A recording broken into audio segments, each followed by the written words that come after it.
canvas in front of us because I think we've learned everything there is to know about game development, and that all that remains is to do it. I'm a little bit nervous, but it's okay. We can all do it together. We can all come together and make something that is at least operational. How about that? Let's have that be the goal. Fun. We'll think about that. Maybe we'll add some fun. I'm gonna put that on the schedule. We'll try to schedule some time to make something fun. But let's make something that is first, and hopefully it will be is fun. But that's what we're gonna do today. We're going to put all of our knowledge into practice, and we're going to make a game. Now, I think the best place to start is a blank canvas like this. And you could just launch into it and just be like pop, pop, pop, pop, pop, pop, pop, pop, pop, but it helps to have a direction. So, let's talk a little bit about game design. Right? Now here's something that they won't teach you this in the books, folks. They won't teach you this in your fancy tutorials online. Game design is just about using your mind to make a game that might be fun. But not just about fun. It's not just about fun. There's a lot of factors that can go into game design that answer some very realistic questions you might have. When you're making a game, you might want to make something that players will play for a long time, right? I think that is a primary concern for people who want to make maybe like a Roblox game, right? That you want to make something that people will pick up and then they'll come back to and they'll play it again. They'll be like, wow, this is so much fun. But the problem is, if you're just one person, how can you make something that people can play longer than you spent making it? You know what I mean? And that's like a philosophical question, right? Like, picture Mario, right? To beat a Mario level, you walk across and boom, get to the goal, right? How could you make a Mario level that is longer than the time you spent making it? You probably couldn't, right? Well, you can. You can actually. And there's a number of ways that people go about achieving this. One way is like, okay, you just want to talk about solving the problem, not making it fun or anything like that. You could put a big wall that only opens up, or a big door that only unlocks after 5 hours, right? It's just a big wall, and here's our big wall, and then it'll disappear after 5 hours have elapsed. So the player sits there for 5 hours and waits for this wall to disappear before they can move on. Not fun, but it gets the job done, right? And you'd be like, well, this is stupid. Why are you talking about this, Dan? Well, because that's actually called grinding. You may have heard of that in games. You may have heard of grinding in video games, where they take this basic idea and obfuscate it a little bit so you don't realize that's what you're doing. That you're just sitting there and waiting, like maybe you're playing Farmville and you're waiting for a timer to go down on your, farm crop. That you're waiting for this corn to be made. And maybe there's 5 hours on that, right? That's the same thing, right? It's not fun to be like, I'm Mario and I'm here and I've got to wait, 5 hours, right? I'm like, ugh, well, only 4 hours, 4.99 to go. And it's like that game, The Longing, we played, where it's like, hey, this game will be over in 400 days, right? That's not so much fun, but games do it all the time, and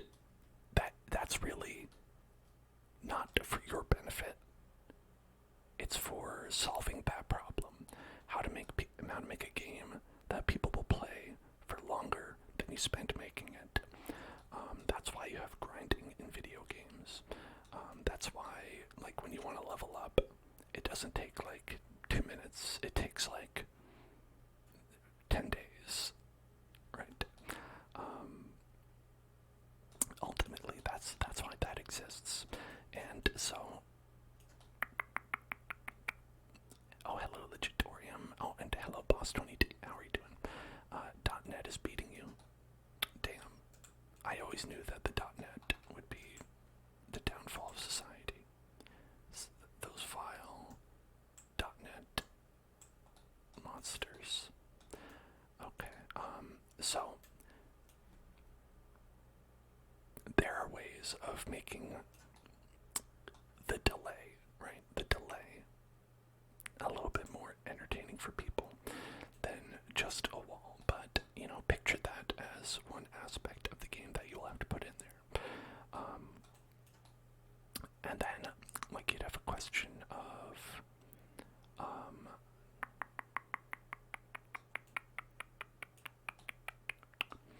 like, how do you make a game that is fun, right? That's another big question that people have. And ultimately, that's the part that takes the most time when you're developing a game. It takes a lot of time to do something that it is fun and it is esoteric, and you can't just come up with that, right? You have to put a lot of effort into it. People find the effort you put into a game fun. The problem is it's not worth it, right? When you play a Roblox game, the developers make 0 cents. They make nothing. They make this many dollars. You give them Roblox or Robux, right? And they make 30 cents on the dollar for every Robux you give them, right? So if you were to give someone 300 Robux, $300 in Robux, anyway, the Roblox, God, this is a nightmare for my head. If you give someone $100 of Robux, alright? So say that's 157 Robux, I don't know what it is. You give all that to one game developer, they will, on average, get about $30 from that, that they could potentially cash out, because the Roblox company is a nightmare, and they keep most of everything, and so you really do need to consider the idea that you don't want to spend too much time making a Roblox game, you don't want to spend a lot of time creating something that you won't benefit from, right? That's a lot of free work for a company that you don't work for, right? That's like if, you were working for Uber and they paid you even less than they already did, if you could imagine that. So you'd want to really make something that has this wall in it, right? That has the grinding wall that you have to get past as a player.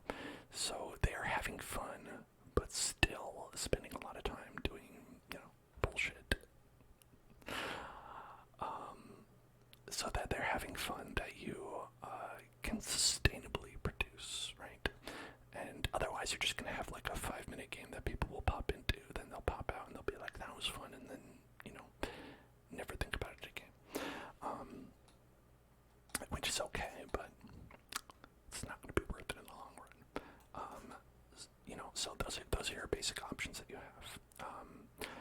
And I think that's why you see a lot of idle games, right? Not like Miku, not like Hatsune Miku, but an idle, like, where, you sit and you wait and you click a button for a long time, and then you get a reward, and then you get to move on to the next level, and then that one takes 10 times as long, but then and sometimes you get power-ups that make it twice as fast, so you feel like you're like doing better, but also the actual size of the wall is getting much bigger, much faster, so it's exponentially harder, right? Is there a way to just scale the whole object? You'd think that there would be. Alt scale, I don't know, Alt, Shift scale. Oh yeah, there it is. Shift while you're moving it, yeah. So it's like, even if you get past this wall, there's a way bigger wall waiting. But what's behind that wall? Well, I hate to tell you that.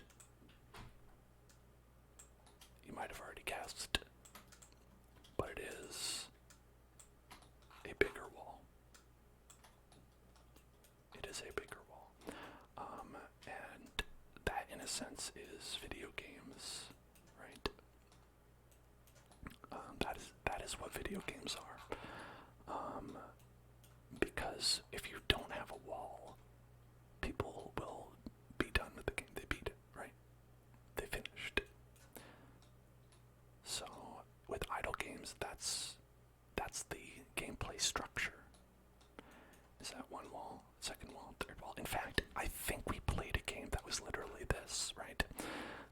It was like you were collecting bees, or maybe it was like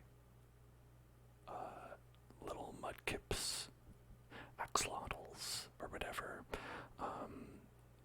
You have 1 minute and a half here, Deeks. Oh, and Tripsy also probably only a little bit of time. What's up, both of you? I hope you're having a good time. Hello. But it was like every once in a while you'd come up to a wall, and that wall would have like, you can punch through this if you have this much power, right? So punch through it with this power, punch through it with this power, and the amount of power got exponentially bigger each time. Boom, boom, boom, boom, and there's always a bigger wall behind it. And so no matter how, much time you put into it, you're never done. And that is a great way to, have that happen. To have that kind of design wall implemented in a way that people find either satisfying or satisfying enough. And that's one thing you can do.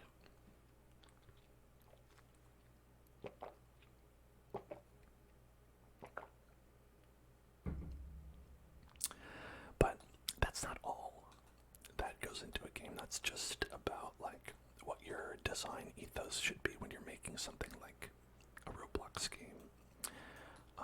There's also other aspects that you want to consider.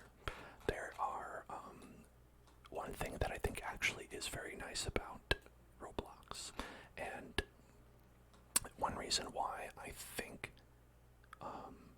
it can be a lot of fun to like create games in Roblox, like taking all this other stuff, taking the inability to like be paid for it, the the community stuff that might be hard to deal with, discoverability, take all that away, right, and put it in a box for like 1 second.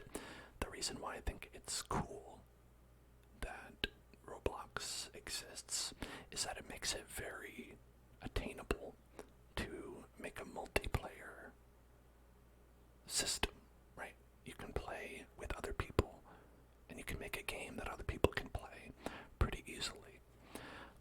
We figured that out in one of our first stream, maybe the first stream, where it was about how to make something online, and syncing things across clients. We did that last time, and that is actually what we want to focus on. Is that we want to focus on making something that is fun to play together. And the idea is that you can do something competitively, you could do something cooperatively. That I think we want to make a game that is possible to do by yourself, but also fun with other people. obviously to do that has to be like cooperative, right? If you have something that is versus, you can only do that with other people, and it really stops being fun if you don't have that. So we're going to focus on how to make something that is fun in that sense. And so you can think about like working towards a goal. Like, so one thing you could do is you could be like, all right, we could make a game where, you know, you have a lot of parts, and you have to take parts from like all over some sort of world and bring them to one spot and like stack them up and make like some sort of staircase or ladder or pile things to climb to go to a higher location, right? You know, and people can come together and they can all like stack stuff on top of each other and, you know, create a big ladder that goes up, right? That would be that, like, that's one idea of something that you could do that is, you know, cooperative and fun. An idea of something that is competitive would be shooting each other with guns, right? I mean, you know, guns or swords or whatever, like, you know, like, ultimately, like, it comes down to that. Like, there's other ways that people compete. There's, like, mini games and stuff like that, but I think the idea of making a lot of mini games seems laborious to me. There's a lot of servers on Roblox and on the Minecrafts for Windows. Minecraft's very, very mom moment for me saying that. Like, they have like a lot of mini games, and that seems like a lot of work. Like, it seems like a lot of work to be like, okay, here's like 17 mini games. It's like you have to make 17 different things all together, and like, as someone who doesn't have like a ton of free time, that's like, that seems like a nightmare. So I think it's best to do one simple thing that people can enjoy together, and have one concept that you build on, and that's an idea called scope, right? I think one of the main pitfalls that game designers fall into, myself included, when you're starting out, is not knowing how to do the scope of something properly, right? If you're like, okay, I'm gonna make a minigame collection where you play 100 minigames, and they rotate all together. I'll thank you for following the Great Games Beat. Welcome to the Hell Zone. That can be a big problem, because then you have to make 100 individual games, and you might be fine making 10, you might be fine making 20, but when you find yourself on like 80, 90, it's going to be real hard to keep going. And in a sense it can be not just hard, but not make a lot of sense to keep going, because, like, you know, you run into the problem where you made 100 games that are, you know, that rotate randomly, but people only end up playing like 5, right? And then you have the opposite problem, like we talked about, this big wall of gating people. This is like the opposite, where you spent all this time and then making all these games, and people just are around here, they do 5 random games and they're like, hey, that was fun, and then they leave, right? Or they go through each one once, right? And then, you know, is it worth it that way? Depends on how much you value your free time. You should value your free time, I think, more than giving it to the Roblox company. I think that's something that's perfectly fine to do, like, if you're making a game in Unity, right? If you're making a game in Unreal Engine, where it's like, it's fine, right? You're not going to give like money to that company. It's all for you, right? It's all work that you're doing for you. And you know, you might think like, why are you talking about money, Dan? And that's because I value people's work. If you're out there and you're making something, I value deserve to be paid for that work. And I think that's important to talk about, and that's important to value. People who are out there and they do anything, even if it's just for fun, deserve some sort of compensation for that. You're out here, you're doing stuff, you're working, you're making something, and I always think people deserve to be paid for that in some way or another. And so I will often talk about things in those terms, not like because, we're all like greedy and trying to capitalize on our like monetary inputs and all that, but because we're people who have limited time on this earth, and we should value our time. And I just think that's important. And so, plus, we're not, this is all like talking in very small amounts anyway. Nobody's making a lot of money, especially in Roblox games. Anyway, so those are a lot of things to keep in mind as we design a game, right? And obviously that's not like comprehensive. That's just me talking about things off the top of my head as they come to it. If you have like game design questions where you're like, how do you make a game that is this or that, feel free to shoot them at me. Like, I'm by no means an expert, but I probably have some insight, as I have made a game before, and a lot of these answers that I have come from like experience. When I made a game, like, I didn't think I was making something that was too big in scope, but it can always get away from you, right? You can always have one idea or two ideas or this or that thing you could make and inadvertently make something that's a lot of work for yourself. And so we are going to try to make something that doesn't have a lot of that, right? Something that we can do, that we can prototype, that we can work out, that uses a lot of things that already exist. One thing is a lot of the, this right here.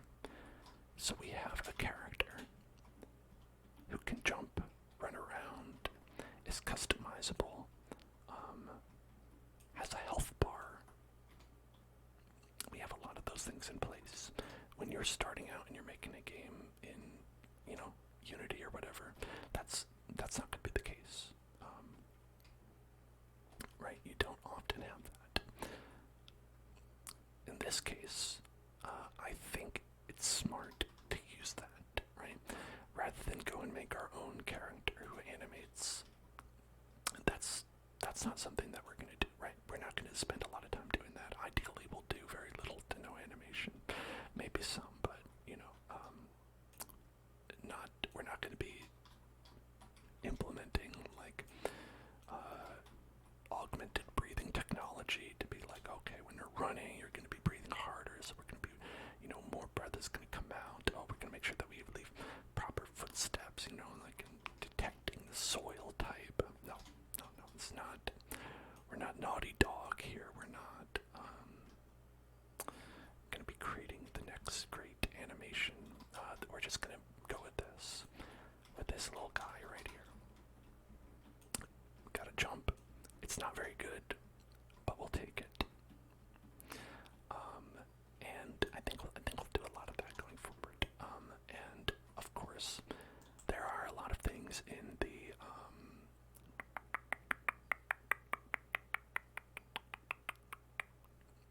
toolbox that you can find over here. Oh yeah, okay, we found like the Ford Taurus, the Tauros, a Shrek, the word help written in blood, all this stuff. And a lot of that can be useful, and I think we'll use some of that, but hopefully not too much. Like, like we're saying, like, we can make some stuff, but using this can be helpful in making the time constraints a little bit more reasonable. Now, for those watching, like, what kind of games do you like? Right? That's something that's important to talk about as well, because I think making a kind of game that you like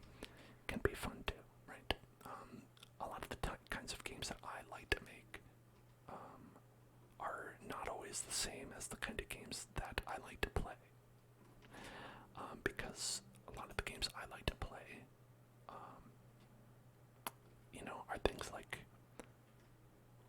JRPGs and stuff like that, and story-based games that take a lot of work and definitely are not going to be what we are doing. Putting a story in a game, it takes so much work. But these are all things that I like, right? But they're not necessarily things that are easy to implement. They're things that take a lot of time and have a lot of people working on them, and in a lot of senses are not worth it for us to do. So we're going to be maybe just working on a game, right? Not a big story, anything like that. I don't know, one big question we have to answer is like, is this a game that's going to have combat, right? I think fighting things is fun to do, and, maybe we'll consider that, right? Here, let's just start off with that, and we'll prototype something. We'll see how it goes, right? Fighting something. We'll fight this sphere, right? We'll fight this orb. Doing things like this, a lot of people refer to this in game development as blocking. That's usually used for environmental design, but I mean, it's because literally, like, you do it in blocks, and then you, like, add details later. So, we've got a little guy here. Let's call this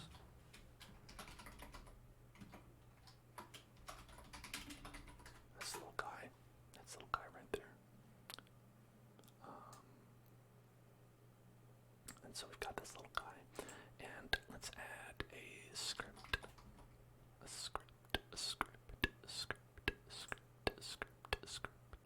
to it. And what we're gonna do is we're going to say, okay, find the player and move towards the player, and then when you touch the player, damage the player. Right? That makes sense.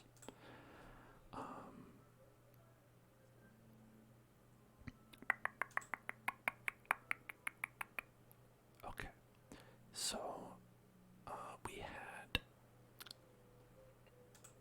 we basically had a lot of this code already done in our other projects, so we could actually probably open that up. I think it was in here. Is that not correct? Where we can reference a lot of that and not have to do everything from scratch, right? Because we have this in our brains. So, we have a thing for damaging the player, I believe.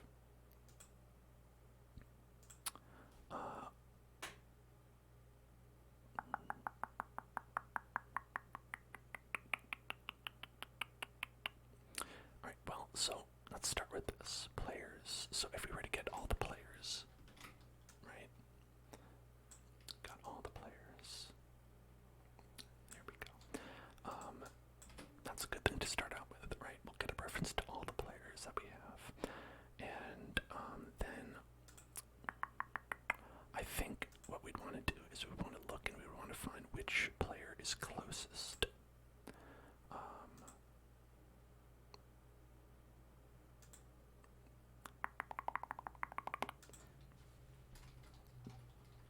So we'll make that a function, local function. Wait, is this a local script? Okay, script.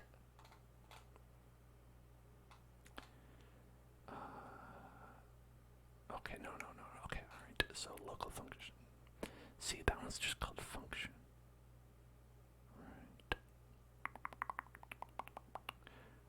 Okay, so I think a function like this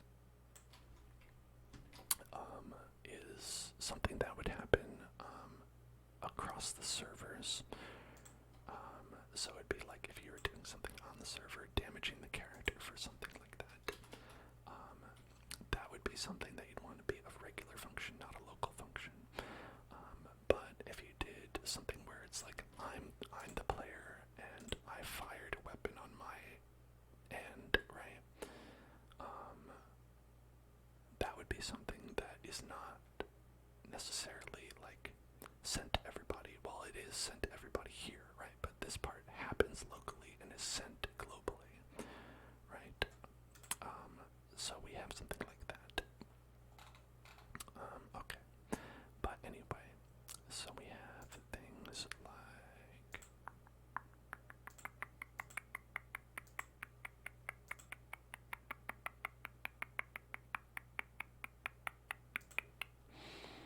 I wonder if it wasn't in this one. Was it in the other one? I think it might have been in the other one. Let's look at this one. It's the Hell Run game. We've got 3 copies of the Roblox Studio open. Oh yeah, look at this. This is the one that we're working on most recently. This beautiful game.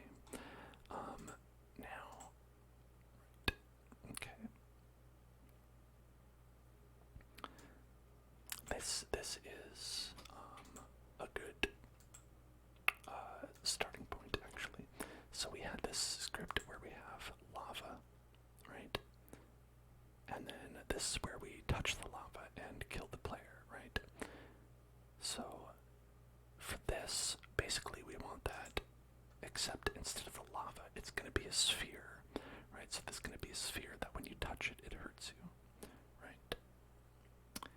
So instead of lava, right, we'll call it enemy, right?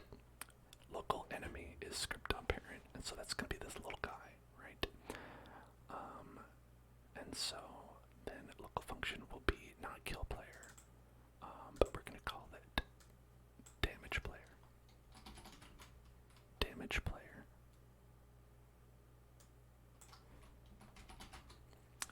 Right. Okay, so if enemy is touched, enemy.touched, connect damage player, right? And so the other part is going to be the other thing that was damaged, or that you should damage.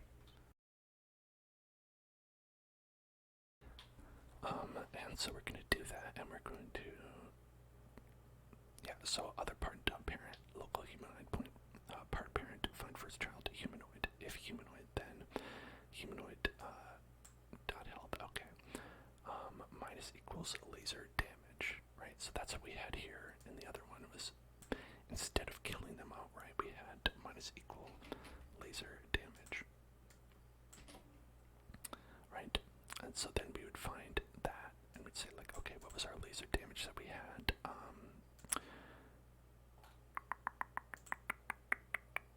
Laser damage equals 10, right? And that's reasonable, right? And so, but instead of laser damage, we're just gonna say, we'll call that damage amount, right? So, extra code got there. So, if enemy is touched, connect a damage player, other part dot parent. If humanoid, then humanoid dot health, damage dot amount, right? So that part should work. That part should work, no problem.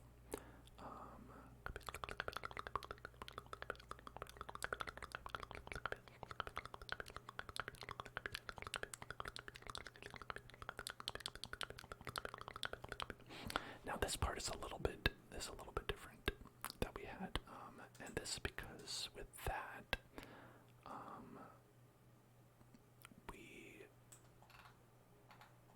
we were checking things on the server and stuff. We have like, is it legit and whatnot. So as you can see, that's because there's a lot of like hacking and stuff in Roblox, and you want to check based on the server. And so even doing something simple like this can get a little bit complicated. So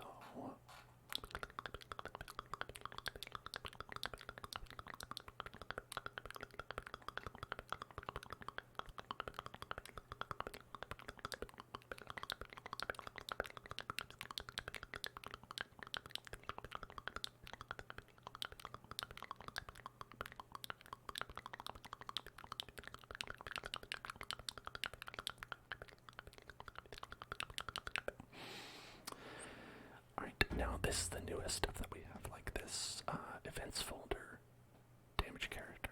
Alright, so we have an events folder with this to do that, but let's not worry about that for now. Right, let's just see that we've got this to work. What was it? Is it star, I think? Something like that.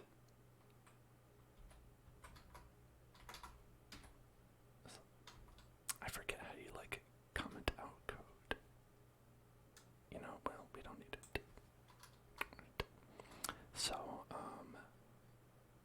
we've got that for now, right? And this will basically get it. This will basically get it.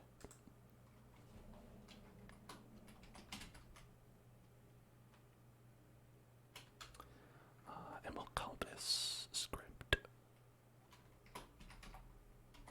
enemy AI, right? We'll call this enemy AI. And so currently the enemy will do nothing, but it will damage the player if we touch it. And let's try that.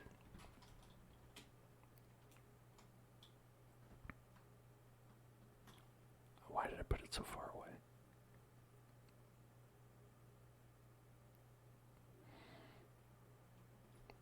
Yep, there we go. Okay.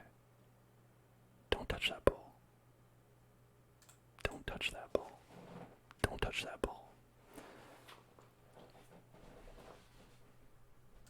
So, when you touch it, it hurts you, right? So you don't want to touch it. Don't want to touch that ball. Now, and the next thing we can do is make sure that we are doing this correctly on the server. Now, this is the complicated part.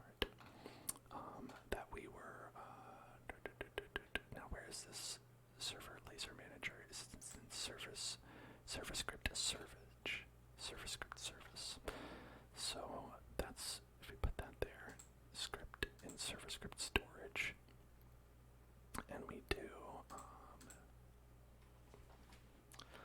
we'll call it enemy hit, maybe just enemy manager,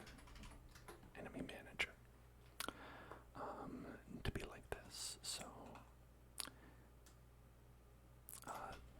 remember we needed this replicated storage, right? And then events folder was replicated storage dot events. Okay.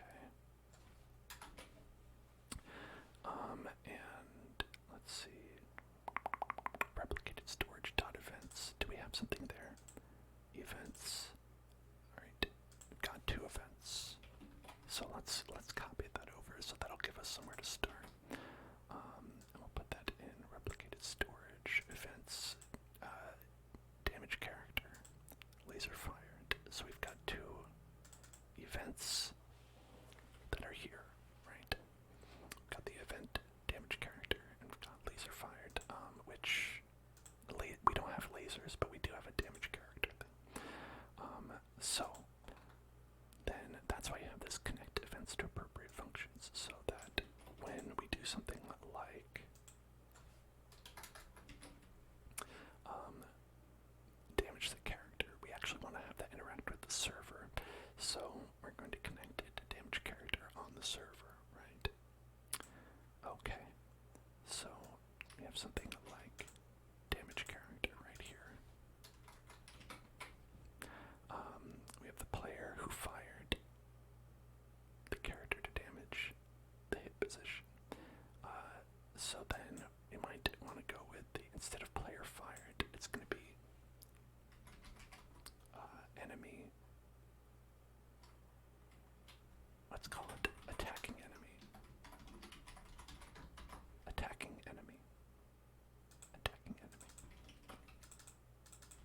Right.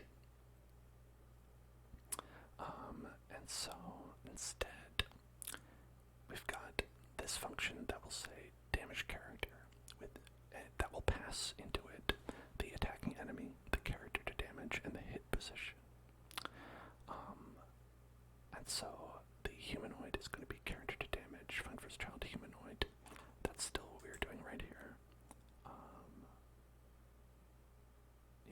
first child to humanoid, right? And the character to damage will be the character who is going to take damage. The hit position is going to be where they were standing when that happened. And so we're going to see if they were, like, close, right? If humanoid and valid shot, then, so valid shot will be true if is hit legit. Pops off and turns out that it's good, right? So is hit legit is going to be our way of testing if they are, in fact, cheating or something like that, right? In this case, it probably doesn't matter because it is the enemy, but the max hit proximity of 10, that probably is right. I don't know, that seems good. So we'll also check that. We'll validate the distance between the character hit and the hit position. So instead of player fired, again, it's going to be the attacking enemy, right?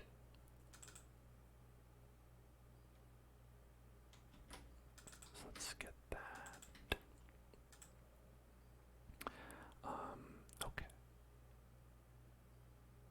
Now we don't have shooting through walls, so let's get that. Let's take that out of the equation first, right?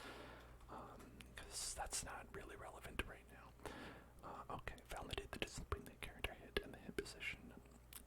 Character to damage.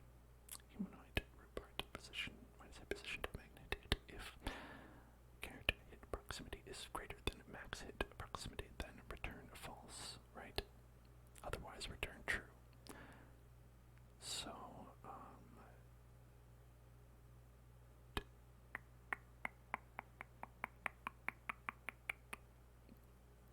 so that's checking how far the character is from their hit position.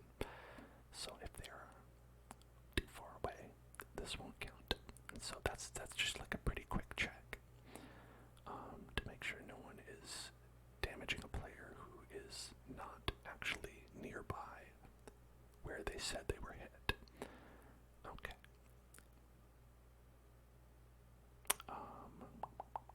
So that'll give us valid shot, valid.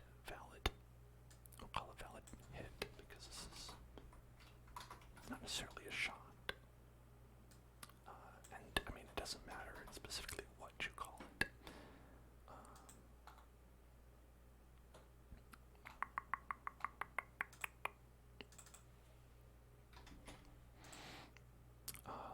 And so we're going to remove the laser damage, but I think what we want to do is if we can get attacking enemy and their damage amount. I don't know if this is how you appropriately reference this, but that's the idea, is so that we'll get the attack, that from the enemy AI, right? We'll remove the health from the enemy AI. So basically, we're just going to do this not here. We're going to do this in a different place. Okay.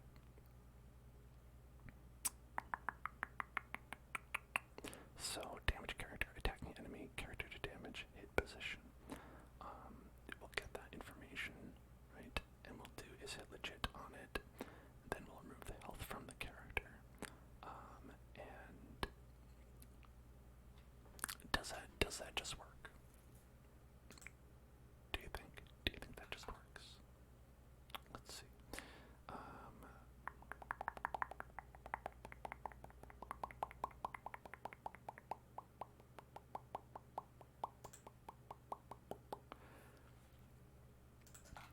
I mean, that's all they have here. Let's see.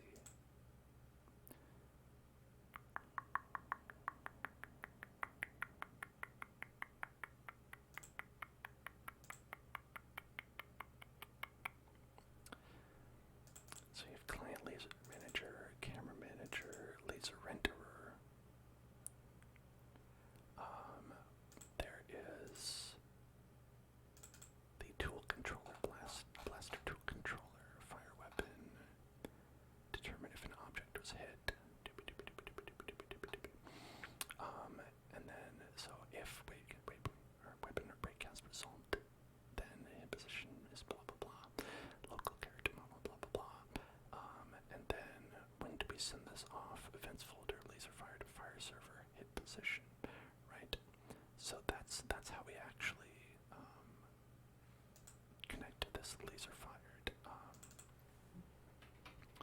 Do we ever connect to the damage character? Yes, okay, so we do. So we have something right here that does do that, right? So if humanoid, then events folder, damage character, fire server with that character model hit position.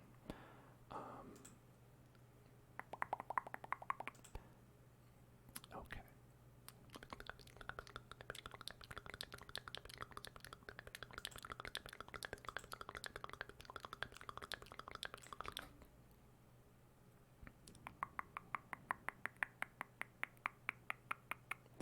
So with character model, we basically want this line of code, and so the local character model will be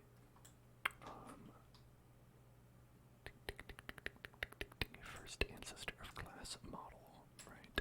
Okay.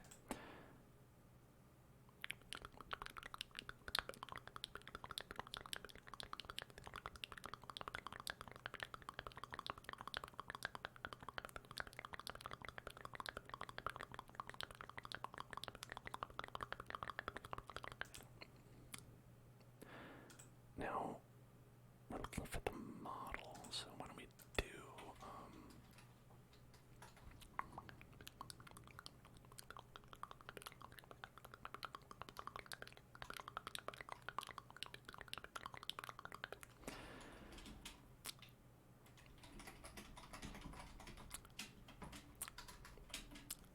let's go with this part, parent, and let's see, find first child.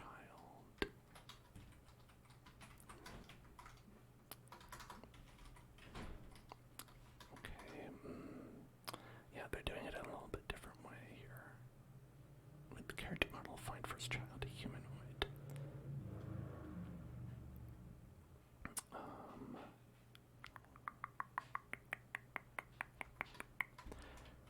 What if we did, okay, other part, dot, find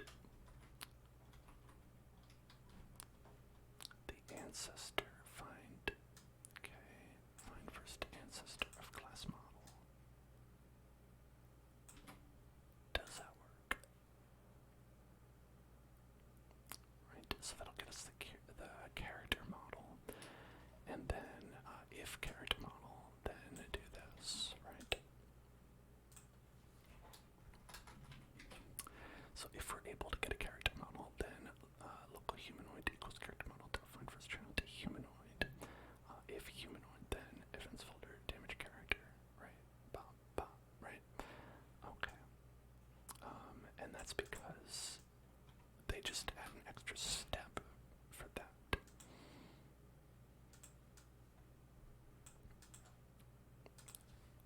So those are two ways of doing the same thing, ultimately. One way you could do it is you could find the other part that was touched.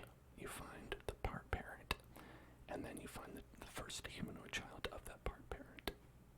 That's one way you could do it. And then local. The other way is character model other part. Find first ancestor of class model character model. Then local humanoid character model. Find the first child humanoid. Right. Same thing right there. And then if humanoid, then you do that. This part is the same.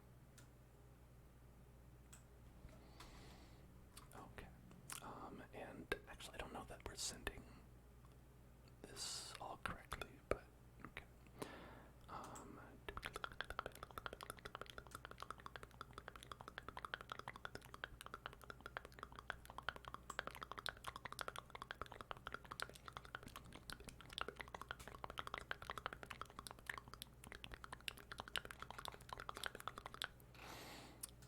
And so, alright, we'll get local hit position.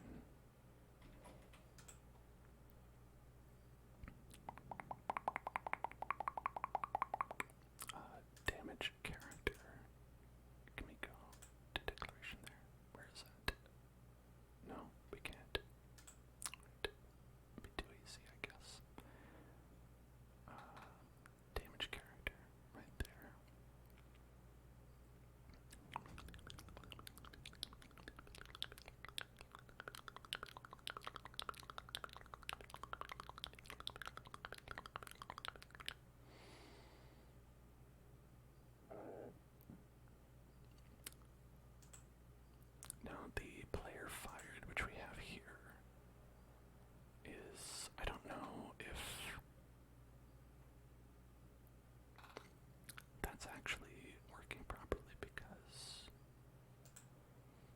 should be sending 3, right, for the damage character.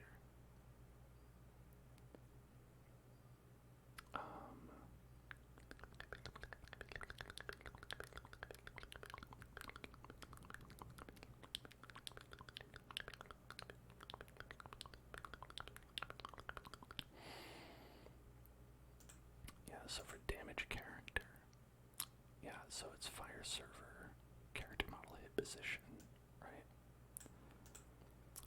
But we also need the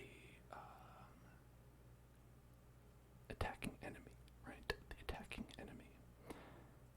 And the attacking enemy will be...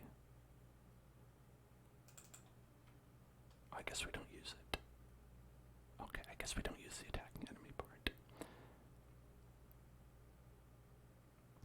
Except here we do, right? So we don't use it for is hit legit, but we do for this. The attacking enemy should get the other character.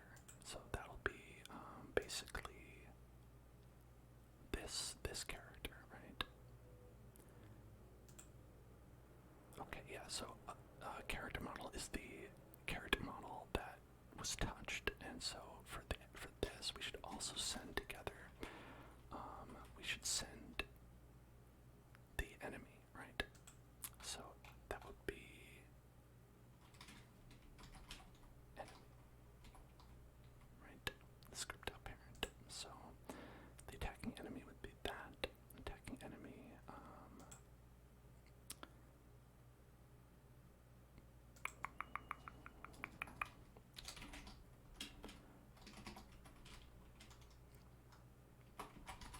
so local damage amount will be attacking enemy. How do we find a script? Is that something we can find?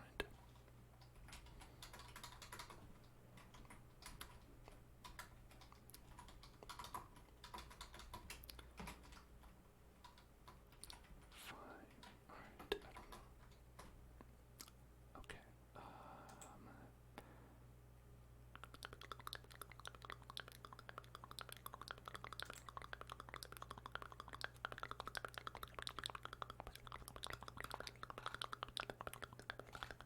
These sounds are like my actual like thought process sounds that happen inside of my head.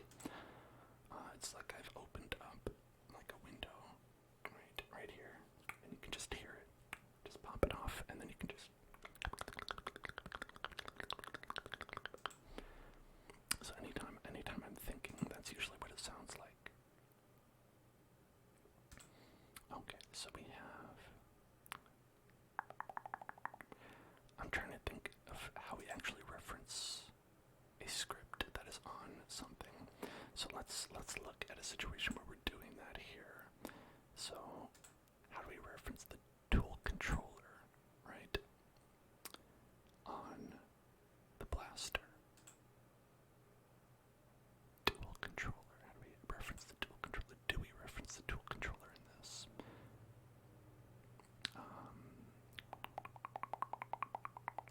We might not. Might not do that. Okay.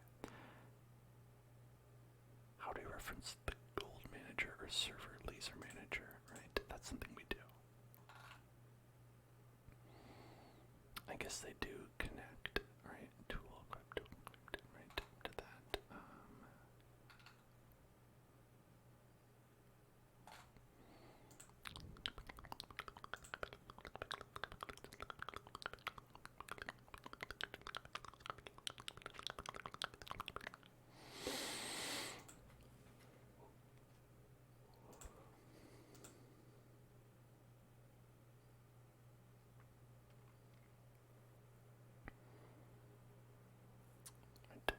Alright, this is the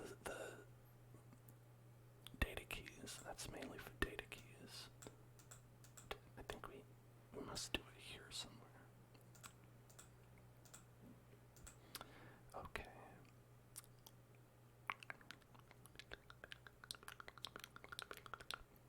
So we have referencing the feedback sound and playing that. We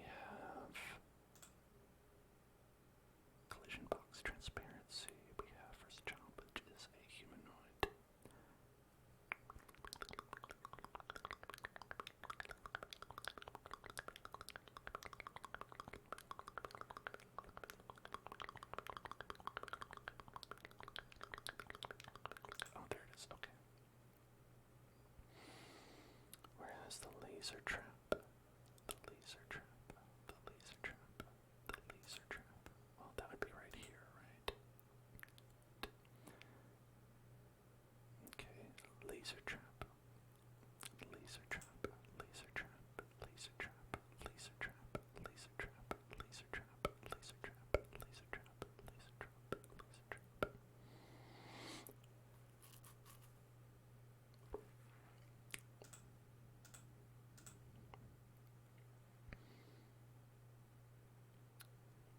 Okay, humanoid take damage 5. Right, instead.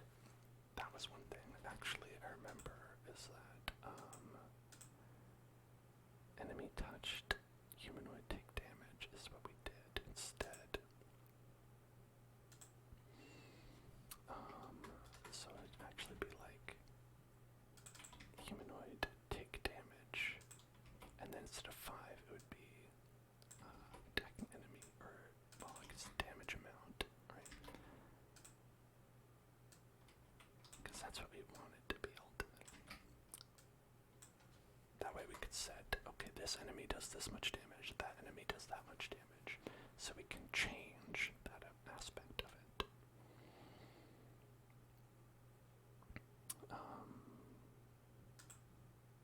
And changing it to take damage basically makes it so that it abides by things like if you have a shield on and whatever. Like how when you first spawn in, you have a couple seconds where you have a shield, so you don't immediately die. So that is helpful, I think.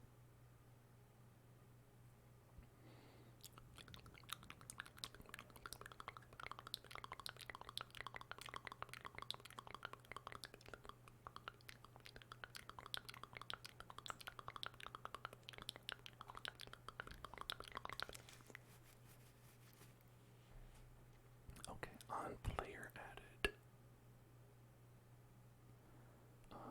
we have character added connect function. Okay, character added connect function.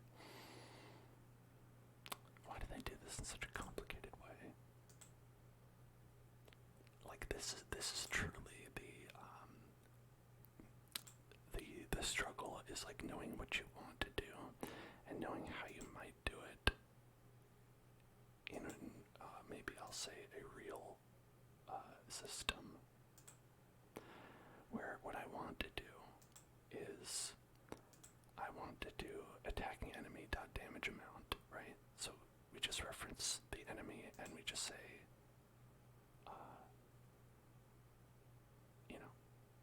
do this, right? Or look for like this right there.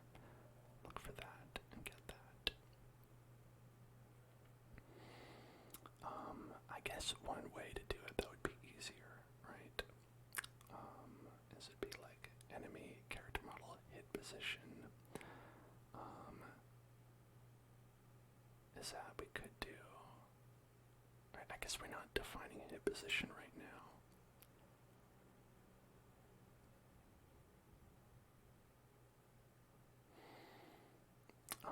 And that's something we could do, right? Why don't we do that? Instead of doing this, because we don't have hit position right now, instead of hit position, what we're going to do is we're going to have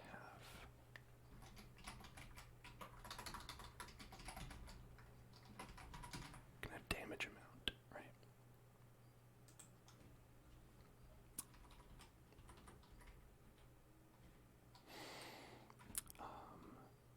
Alright, so it's just going to say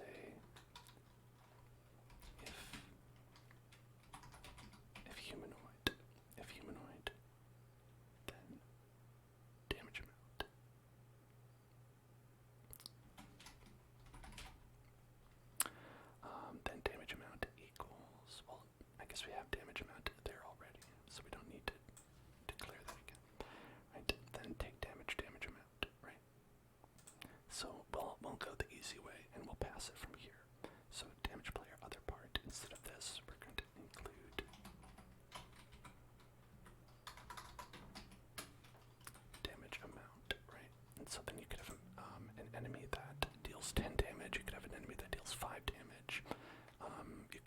increase their strength over time. You can do, things like that. Let's see.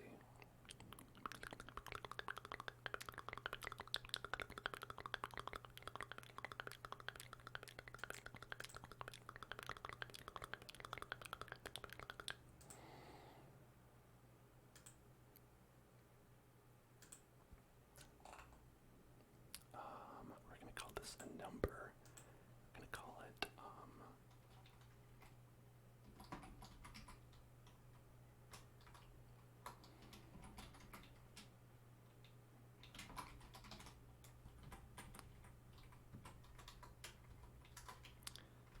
damage power or attack power. Attack power, right? Okay, so this script has attack power, and we're going to call that 10. And then I wonder if we can just reference attack power right there. Unknown global attack power. Alright, let's see. Roblox use custom attributes. How do we do that? How do we do that? Okay.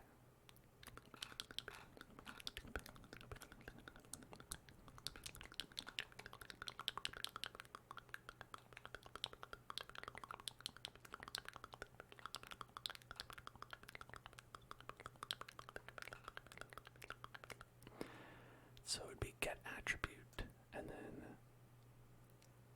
that. Okay. Alright. Easy. So it'd be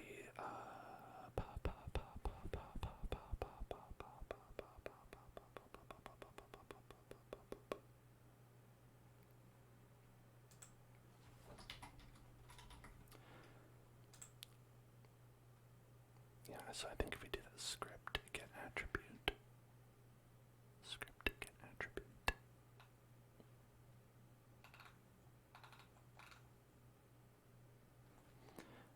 And the one I copied it from just had a reload time, but we're gonna change that to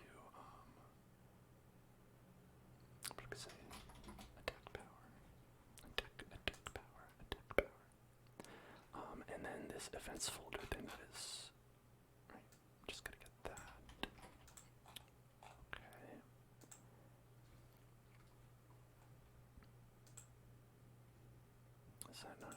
Is that correct?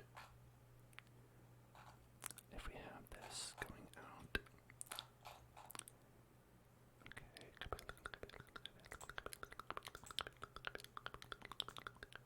That right there.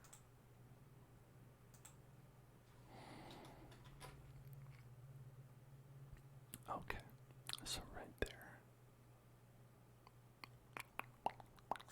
Actually, I don't know if we use players right now. Right? Okay, so this should work then. So we have the ability to deal 10 damage. And then I don't think we use this either right now. So okay, let's get rid of that. Okay, let's try it. It should be exactly the same. Everything should be happening exactly the same way. Oh, gotta run over here and get it. Oh my god.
events folder, laser fired on client event to connect, create player laser.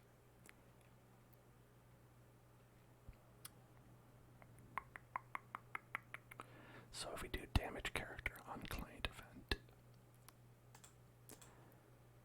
okay.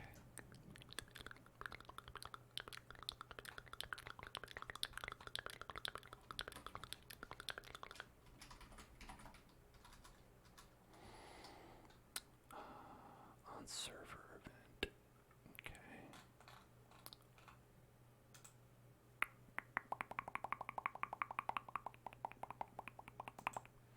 I don't know, this one's weird. Okay, on client event we have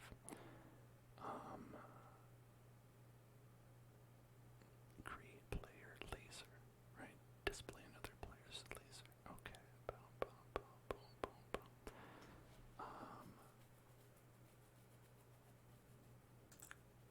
Gold manager. Camera manager.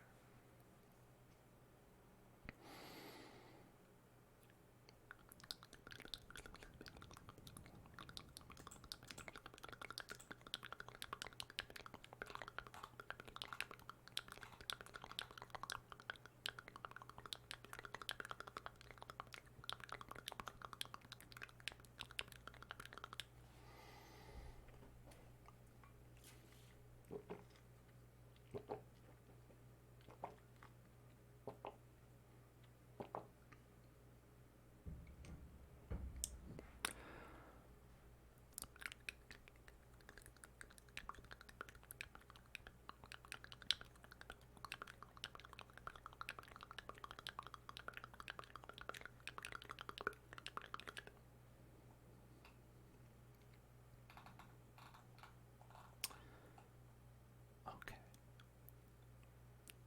Now where do we access that? Okay, so fire weapon. Fire server. Okay. Right. If humanoid then fires, well, so we have the same thing going on right here, but that doesn't seem to be legit. It doesn't seem to be allowed.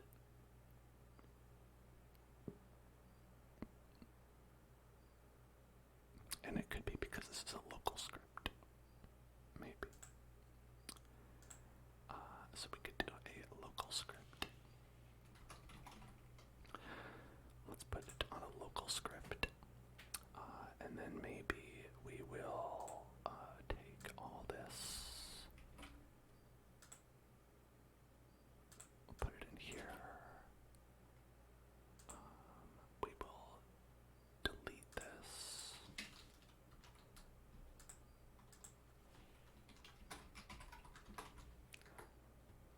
Alright, and we'll do it exactly the same, and maybe it'll work this time. I need to move this closer. Well, I don't know if I need to, because I think the next step is to make this guy come towards us. Oh, okay, nothing's happening now. Hey, come back. Come back. Come back. Okay.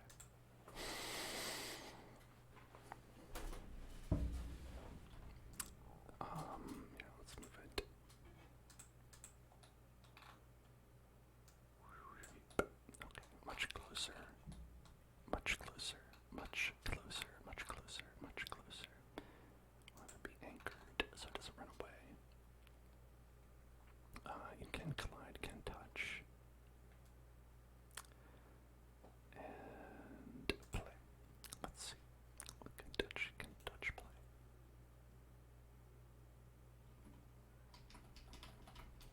And that's not supposed to happen. Okay, so then what's going on? So are we going to doing all this stuff? Let's see. So enemy AI, touch, connect, damage player, right? Okay. So if it's touched, damage player, and then if it is touched, fire to the server, and say, damage the character for this amount. Alright, so then we'll go to the events folder, damage character.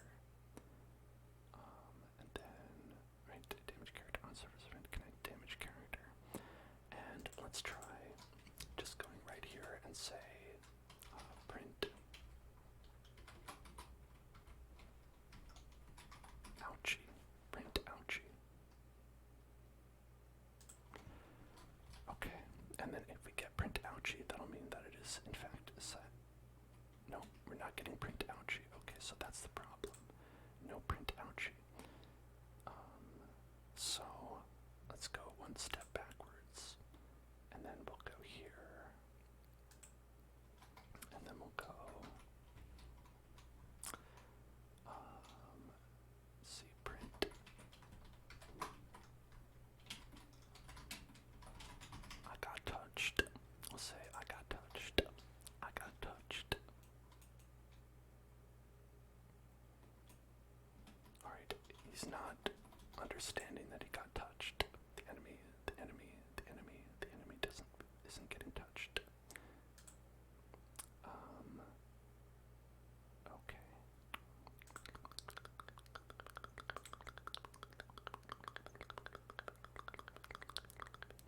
Oh, we need to add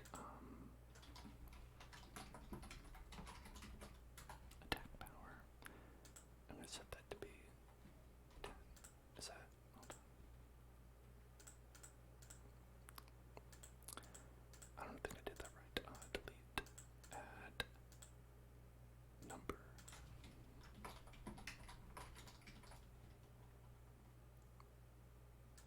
Okay. Made that 10. Alright. So we should be saying touched, connect. Right, you can touch it. It should be touchable. I don't know why. That, like, this is very. Yeah, I mean, like that should be.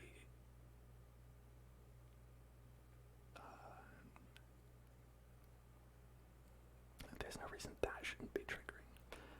The little guy's just getting touched. The little guy's just getting touched, and he's like, I don't. Yeah, see. So we have this little guy right here. Let's see this little guy. Property parts of the little guy. Oh God, come on, stop that. There we go. Okay. And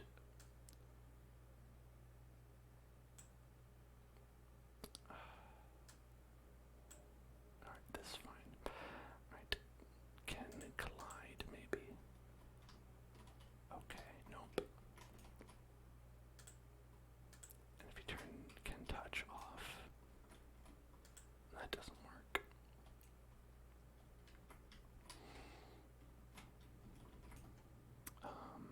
Let's see. That's a weird one where that should definitely be working, I feel like.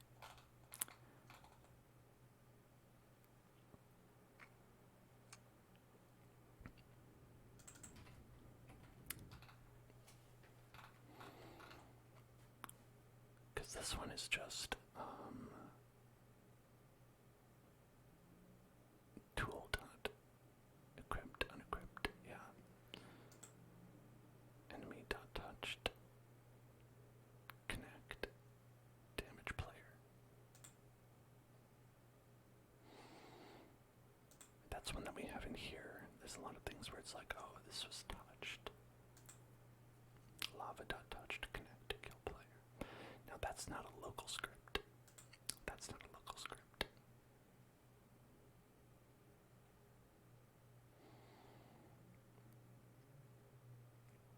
But we have this one for a button.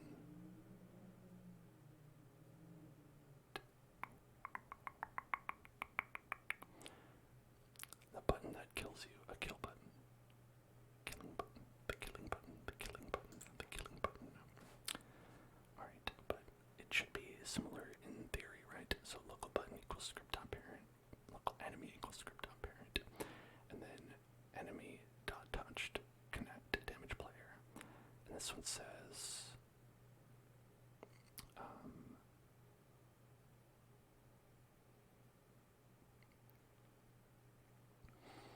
yeah, I mean it should be fine. I don't know why it wouldn't work. I really don't know. Really don't know. Really don't know. Really wouldn't be sure. Now laser trap is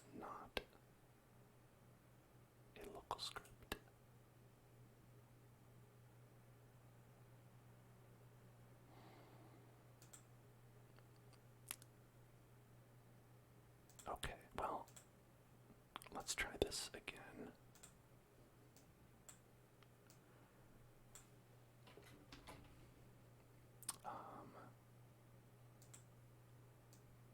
Make this one a non-local script, a global script.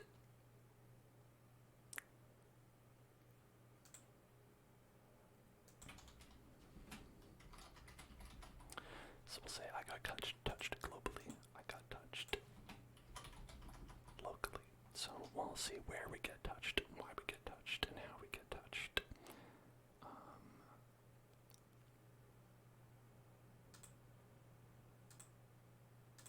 Yeah, aside from that, they're exactly the same.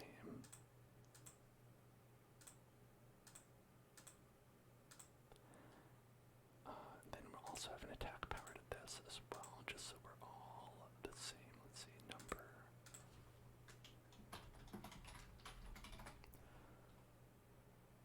Okay, 10 seems good.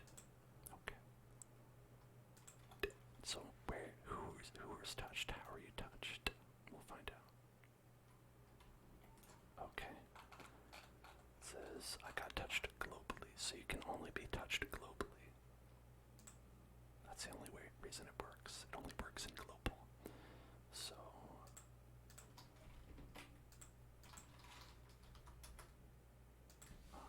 I don't know why. I don't know why. I gotta say that's so far been the most consistently infuriating thing about the Roblox coding is when do I use local scripts, when do I use global scripts, what can you do in each? Because it seems strange to me, and I don't know if I understand it yet.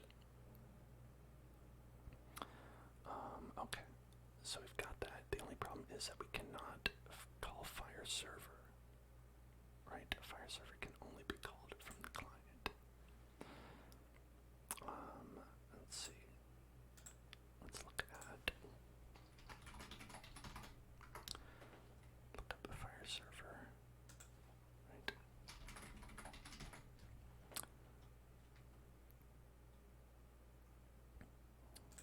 Okay, what is that? Okay, fire server event. Fires the remote event.onServer event on the script using the argument specified by the additional player argument at the beginning. Since this function is used to communicate from the client to the server, it will only work when used in a local script. When firing from the client, note that nothing has to be passed in by default. The behavior of this function, as well as other remote event and remote function events, is well documented. Okay, so only works on a local script.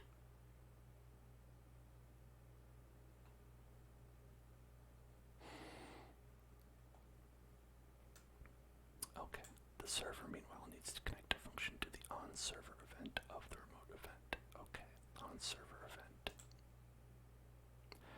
Enemy AI on-server event. Let's see.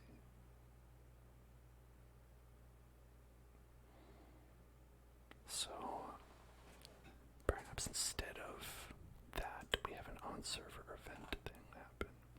Right, so let's see, we probably have a version of that somewhere. An on-server event. It would be in one of these. Let's see. On-server event.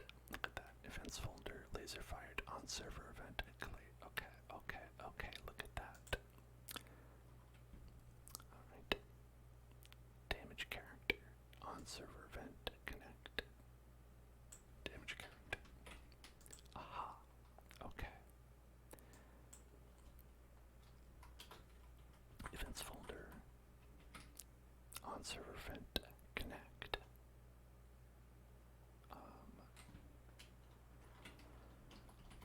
Damage player. Is that what we want? Other part. Okay. Yeah. So then we put that in there.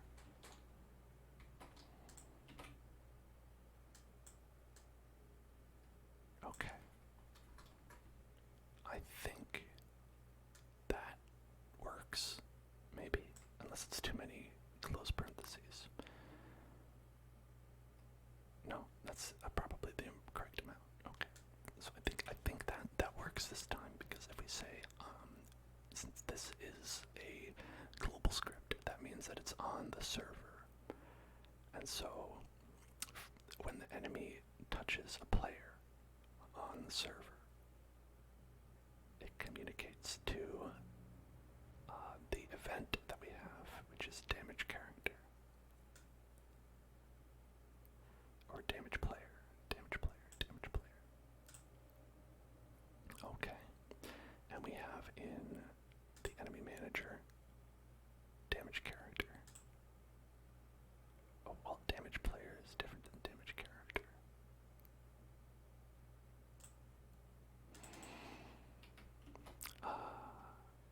Okay.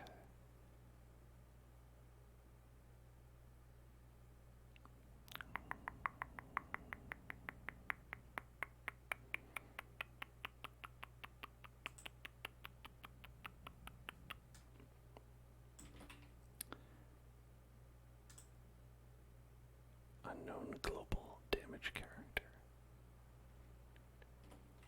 Interesting. Hey there, Great Wizard. How are you doing? How are you doing? How are you doing? How are you doing? How is it going on? How is it going on?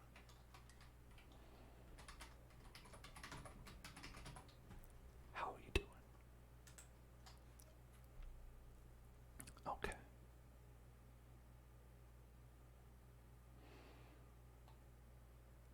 11 months. That is awesome. Thank you so much. Appreciate that. It's very close. 1 month away. Well, 2 weeks. 2 weeks away. 2 weeks away. Not a full month. Okay. I am trying to find stuff in this on-server event that would be helpful. To try to understand what the hell we're talking about. On-server event needs to connect a function to the on-server event of the remote event. Connect a function to it. So are we connecting this function?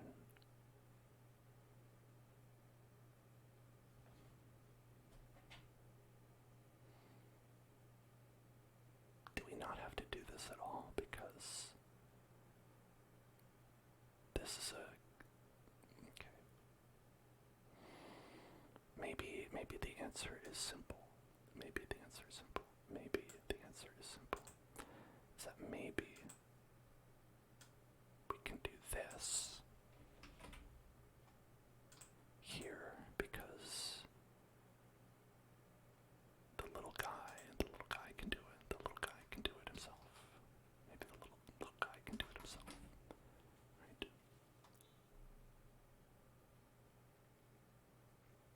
So, okay.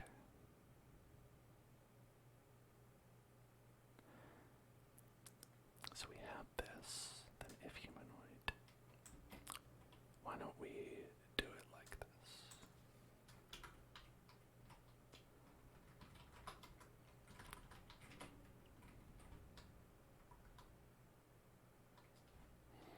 Take damage for attack power. Well, okay, wait. We had a different way of doing that. What was it? It was... I forget what it was. Hold on. Get back. That's it. That's it right there. Okay. So damage character. We just put this in there. What if we just put this in there? Okay. If humanoid, then take damage for script and get attribute attack power. There. How about that?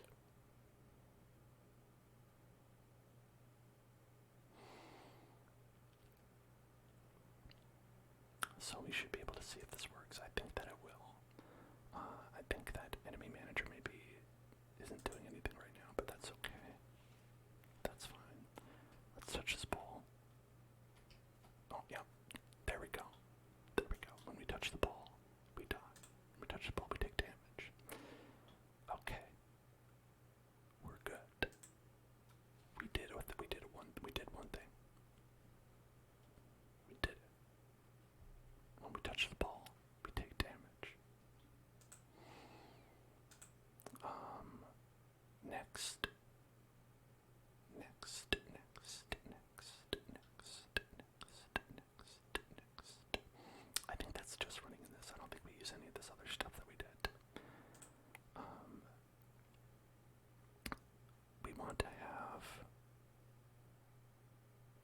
this enemy move towards a player. So let's go and do local function.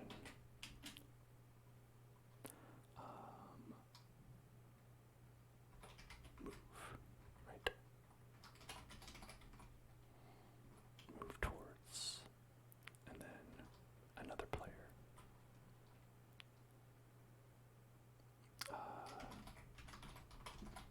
Move towards target player, because there could be multiple people, right?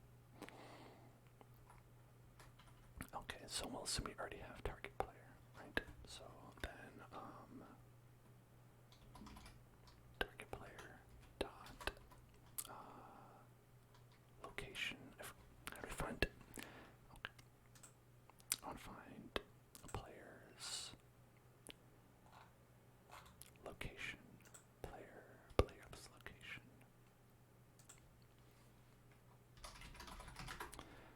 Let's see. Oh, body thrust location. Hell yeah. Get that body thrust location. Maybe position. Position. Base part position. Okay.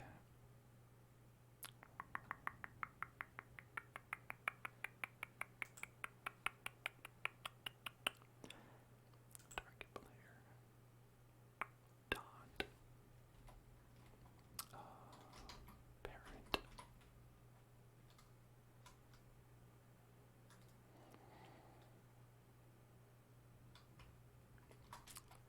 About local player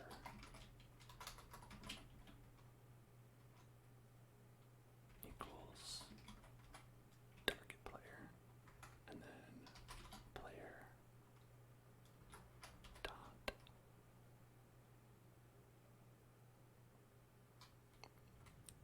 am I winning? This time I'm not sure. We're programming, so could be winning, could be not winning. Right. Part.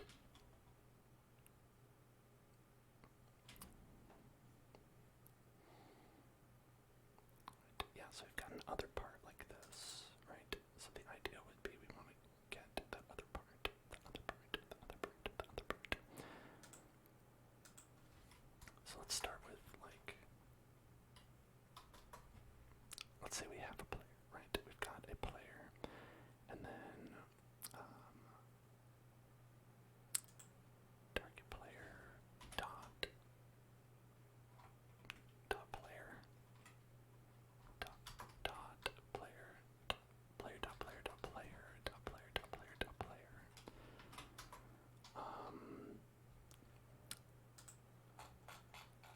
Okay. Let's see. There's got to be something where we are referencing something from a player, right? Humanoid root part dot position. That's probably it. Yes. Okay. Character to damage. Humanoid root part dot position. Right. All right. So local target position is equal to character to damage. But instead of that, we're gonna have it be let's do target character instead.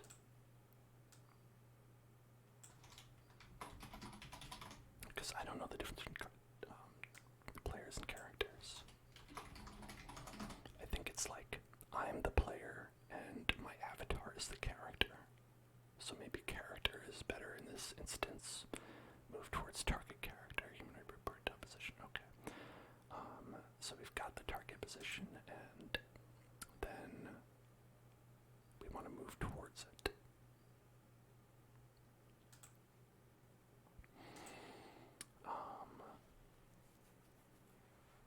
So how do we move? All right. I guess we could do like a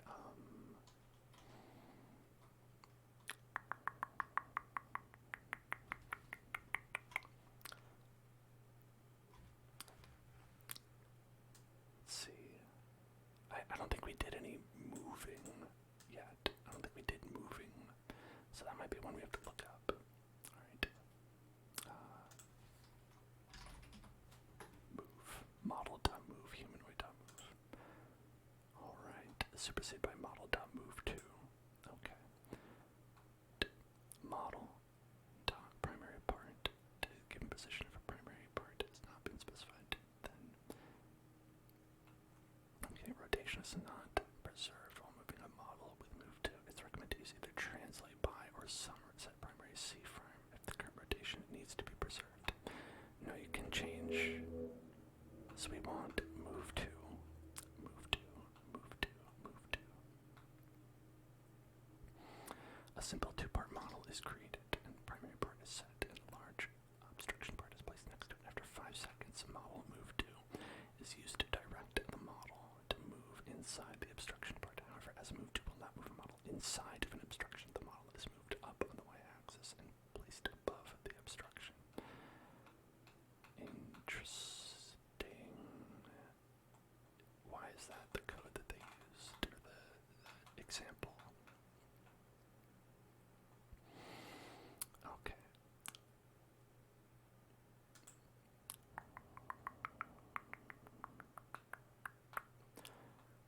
Set the primary part. Okay. And what are we actually moving here? Obstruction, model, move to, and position. Right? That's what we're doing. Ultimately, we want that. We want to do model, move to, end position, and end position will be target position, right? Okay. And I don't know if that'll be instantaneous or not. I hope not. I hope it'll be like there'll be a factor of speed or something that we can do.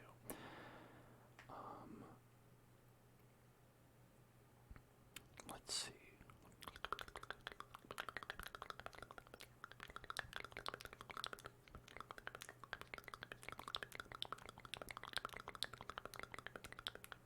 So how do we get the model?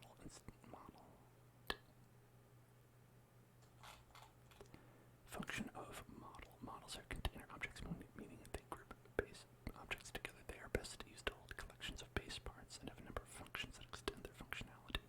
Models are intended to represent geometric groupings. If your grouping has no geometric interpretation, for example, in a collection of scripts, use a folder instead. Models whose constituent parts are joined together with joints can move around and be destroyed by physics. Simulation usually have a primary part set as it specifies which part in the model is the pivot. Bounding box will follow as the model moves. Okay. Let's see. So if we do, let's see, enemy move to target position. Does that work?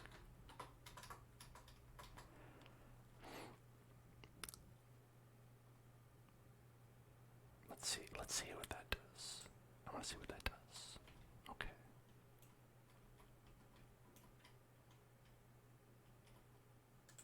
It's not. Doesn't seem to be doing anything. Oh, I guess we didn't call that. I guess that's the problem. Alright. So, how about while true do this local function? Right.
is local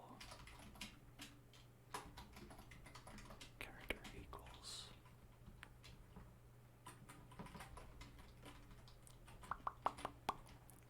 dot character. Can we just do dot character? How do we find the character again? I think we've done that before. Character. Characters. Games. Tunes. Emails. Alright, let's see. Let's see. Player dot character. Yeah, player dot character.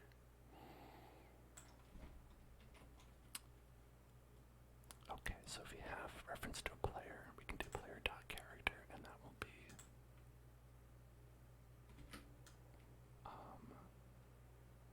that'll be that. I guess for right now we could also do player dot character. Well, okay, I guess it doesn't work without that. Okay, so let's just do that.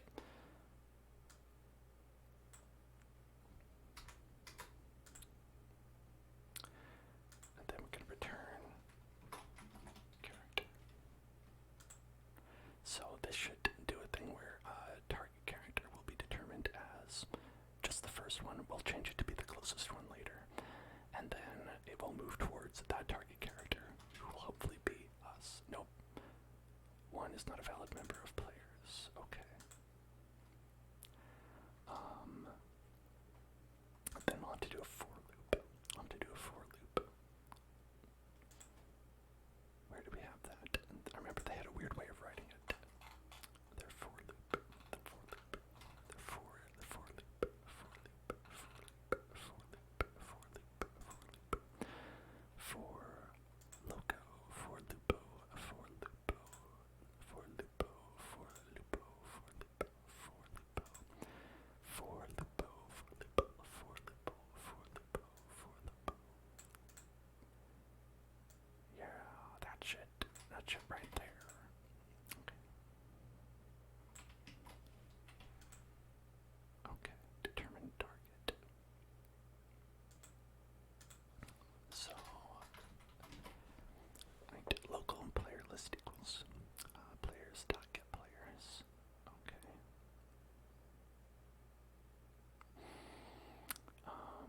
For current player. Actually, still don't know if we're using this. Oh, actually we are. Okay, players dot get players. For current player equals 1 up to the number of players in the player list. We don't need to do that.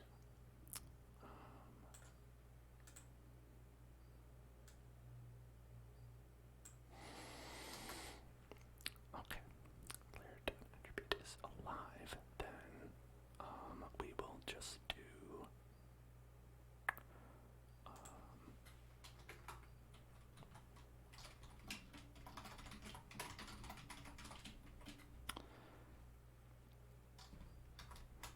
okay, then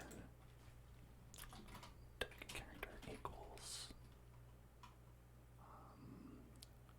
player list or player dot character. Okay, and then we should be able to return that character. Return that character at the end. Return target character. All right, let's see it. Let's see it. Go for it. Error. Okay, alright, that's fine. Listen, I'm gonna go to the bathroom and I'll be right back. We'll figure this out. Hi, I'm back, everybody. Alright, so let's see, what was our problem that we were having, do you think? What do you think? What do you think the problem was? Well, it was that workspace.littleguy.enemy AI attempt to index nil with humanoid root part. What does that mean?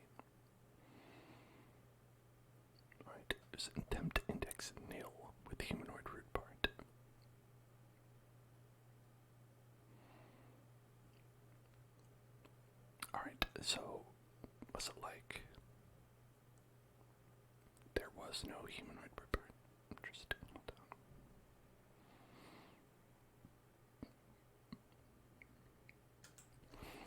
on. Alright. So, let's. Alright. If target character. Oh, sorry, no parentheses on that. No parentheses. If target character, then I assume it was because target character was nil. Perhaps.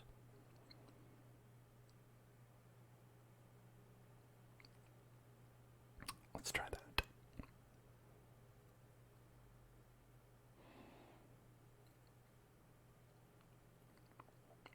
Not responding. Okay, that's always a good sign. Script timeout exhausted. Allowed execution time. For what?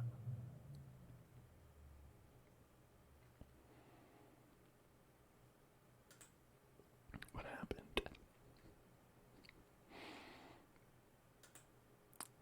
It was on this side. Return target character.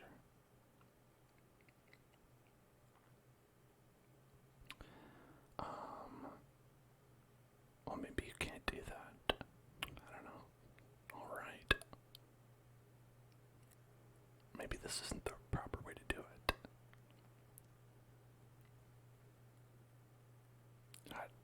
I thought it was. I thought that it was. Perhaps I'm wrong.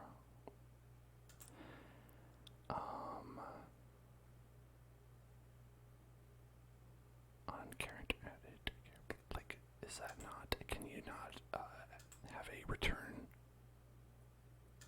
in a function? Do functions have returns? I'm pretty sure we've made a function with a return before. Let's find one where we have and make sure that we're doing that the correct way. Yeah, this one does return true, right? Is hit legit. Return true, right? And then is hit legit is valid shot equals is hit legit. So then that's okay.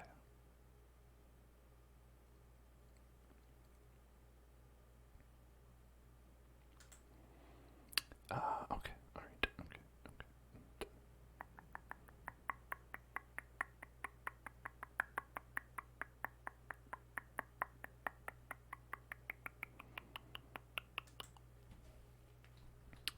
If target character, then move towards target character, right? You can't do move towards if you don't have it.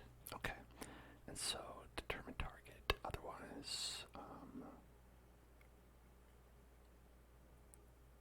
okay, alright, here's what we're gonna do.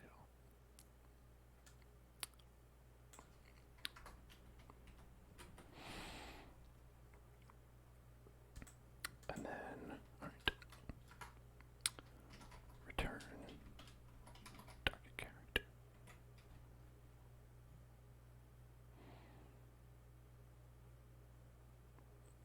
Alright, yeah, that'll work. And we'll just put that right here because we're not always going to use it.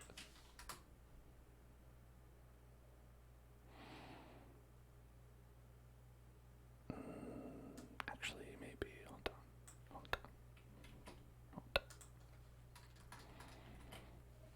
We'll keep that over there because we might use it. Yeah, yes, keep the changes. Sorry.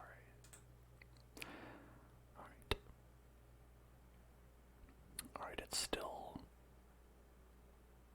thinking, so maybe it's still broken. Exhausted allowed execution time, yeah. Right. Target character equals determine target.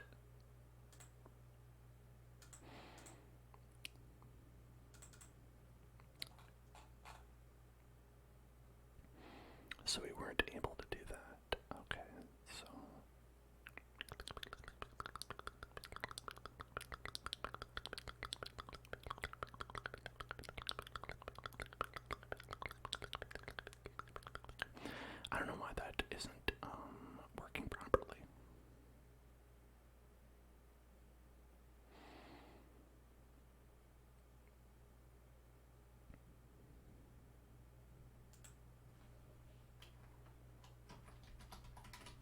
guess we could try doing it this way. You could do move towards player, right? And then basically just copy this, right? And say, just do all this. And then we're going to move towards player.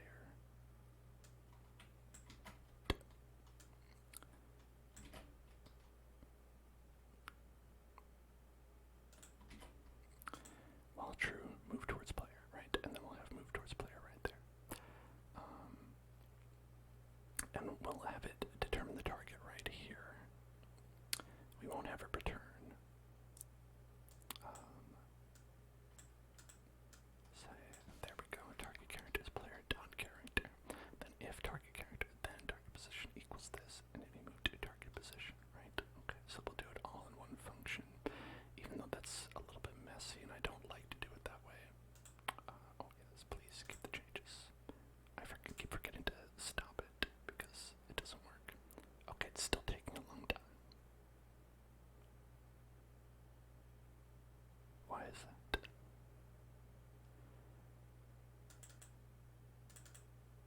Okay, interesting.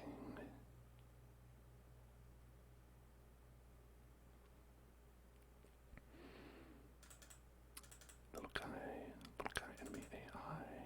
Alright.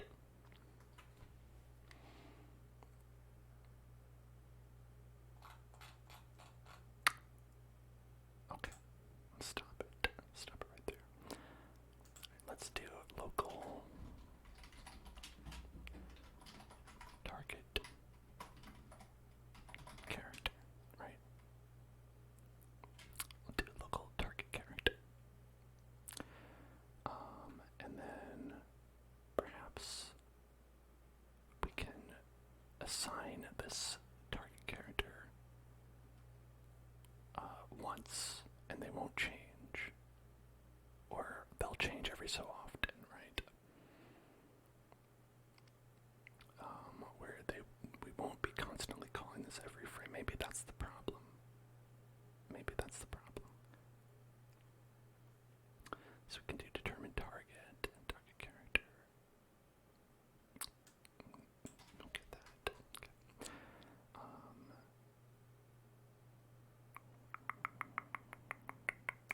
So we don't have to return the target character. We have it set right here. Alright, target character equals player dot character.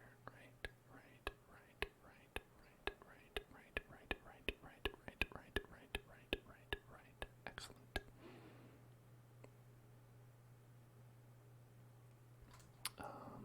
And then end. Okay. So we'll just run determine target. Well, we'll start by putting it just here. You know, maybe having it as a variable up at the top makes a difference or something. Determine target, move towards player. What do we say to that? What do we say to that? No, still didn't work. Okay.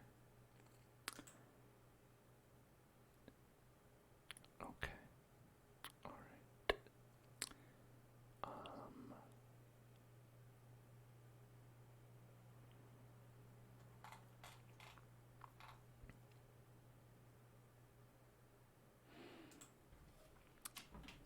Not equal to nil. Let's just say that. Is that not how we write? Did I mean... I don't know. Did I mean that? Did I mean that? Is that how you write not equal to? If that's how you write it, then that's what I meant. If target character is not equal to nil, then blah blah blah blah blah blah blah blah.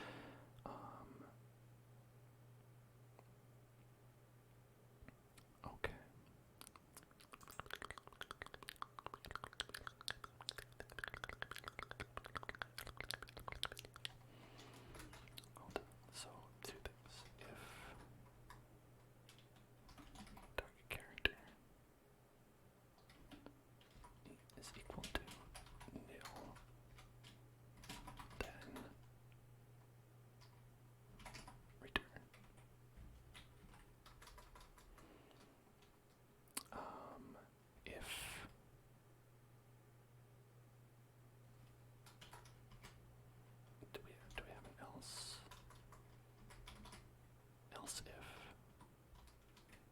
else if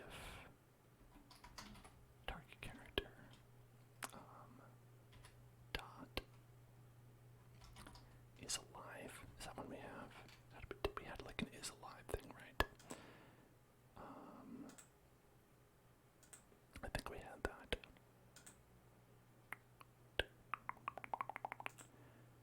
Maybe it was like a lava thing.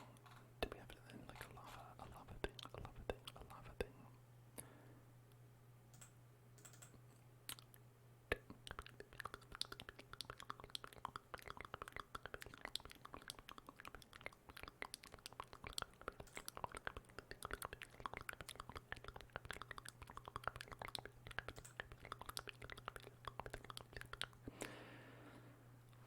Yeah, that's it. Okay.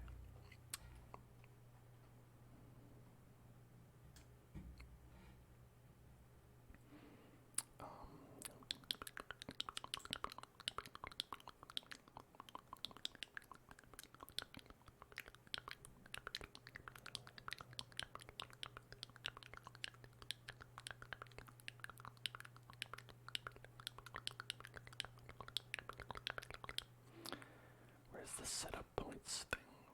We don't necessarily have that. It's in server script service. So maybe we should do something like that.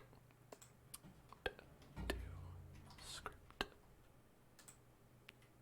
And we'll call this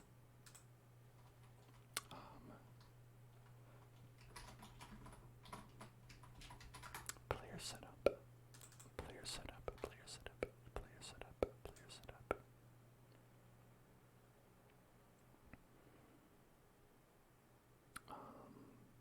Yeah, and we'll have this.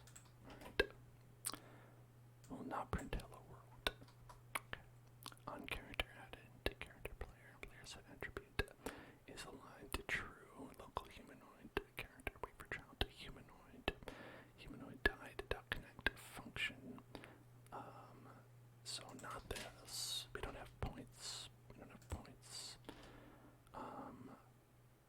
Player set attribute is alive, false. Yeah, so that way we're making sure that we have an attribute is alive, right? Then on player added, we're gonna add the is alive function, right? Well, alright, I'll leave the points thing. I'll leave the points. I'll leave the points. I'll leave the points. I'll leave the points. I'll leave the points. I'll leave the points. I'll leave the points. I'll leave the points. I'll leave the points. I'll leave the points. I'll leave the points. Okay, on player added connect function on character added. Okay.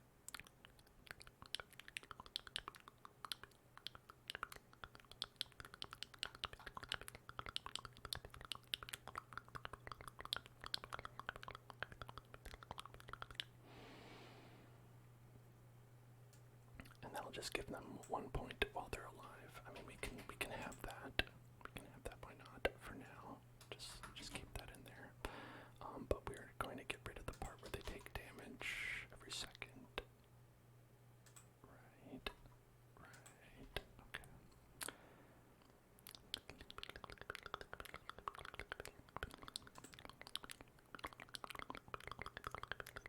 So we can do this if they're alive.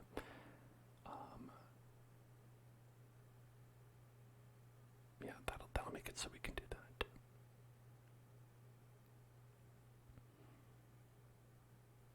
Oh, you know what? That might have been a problem because I don't think we were getting these is alive attributes because we didn't add that as an attribute. That was probably a problem that we're having. Okay, that could have been causing some issues.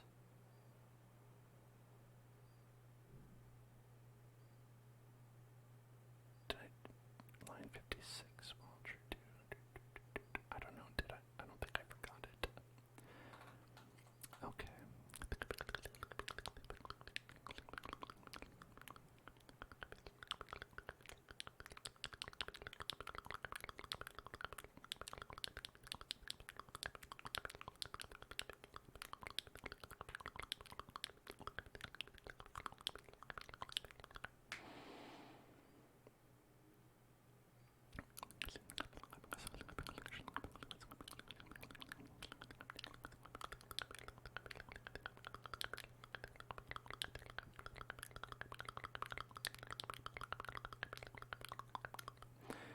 so then this should be fine, actually. We don't have to double up on that. We don't have to do the local target character because we have the target character. Target character equals nil, then return else if target character dot.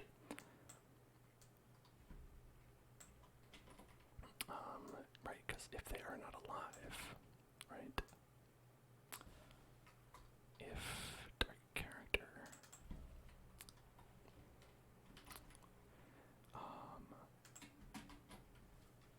dot player, can we reference the player from the target character? Let's see.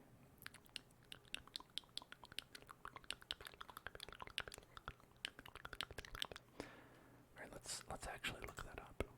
Alright. Character, player dot character. Can we right?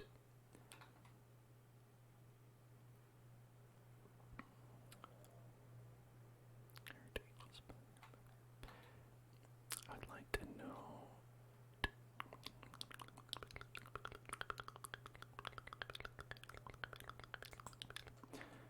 Alright, maybe we'll do target player then, right? Because we have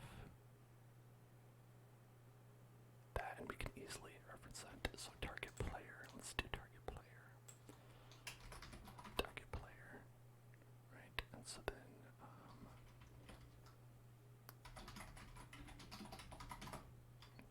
we'll change these out. Target player, target player.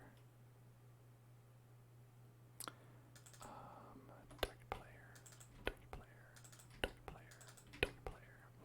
Alright, and so then we'll go to target player and make sure that we reference the character when we're talking about the character. Alright, if player dot attribute is live, then target player equals player dot, or just equals player. Right, target player equals player. Right. Then, alright, if target player equals nil, then return else if target player player got attributes that is alive, right? Literally the same line, just check if they're alive again.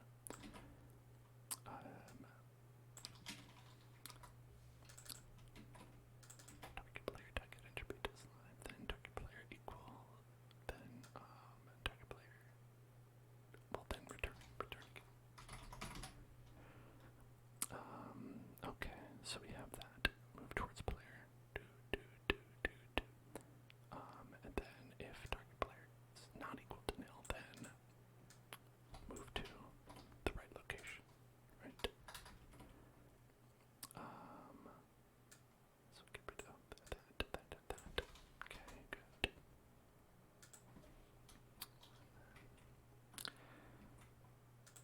Okay, so then target position equals target player character dot humanoid report dot position, right?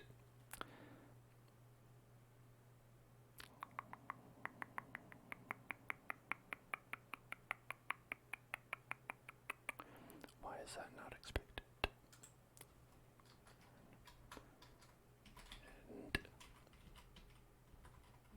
And is that okay? Can we do else?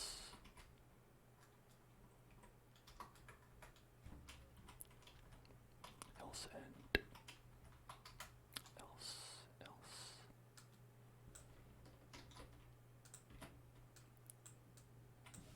Alright. Do you like that better?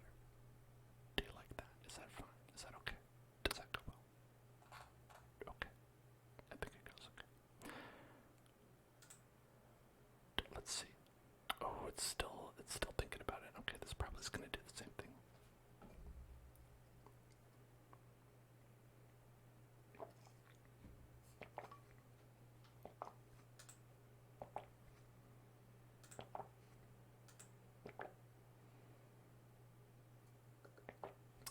Okay. So determine target seems to not be working out.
if we don't do return? Maybe it doesn't like the return.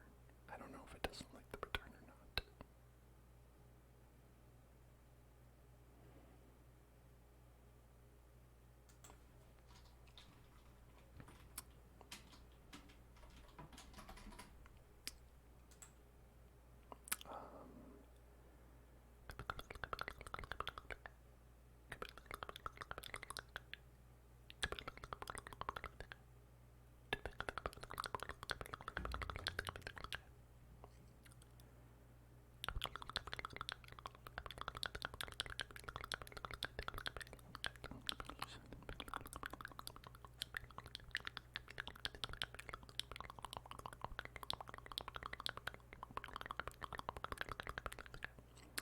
People, people.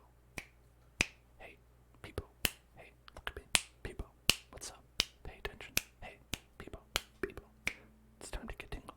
People, get tingles. People, get tingles. People, get tingles. People, get tingles. Get tingles right now. Hey, get tingles. Get tingles. Get tingles. Hey, were you paying attention? Hey, were you paying attention? Look at me.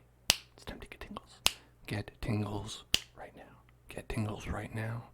Tingles right now. Thank you. Now, what do you think? What do you think is the issue here? Determine target, move towards player. Determine target seems to be where we're having trouble. So we could do this same thing again, where we print it and we say, where are we getting stuck, right?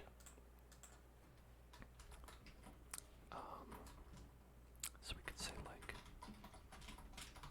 target locked. That's something cool to say. We'll say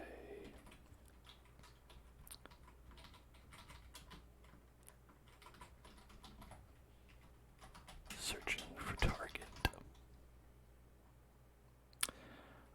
And then we'll do that and say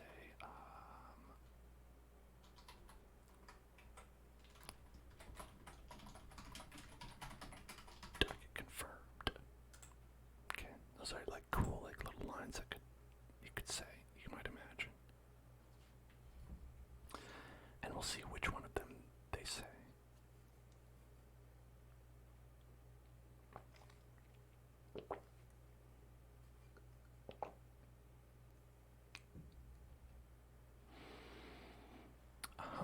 All right.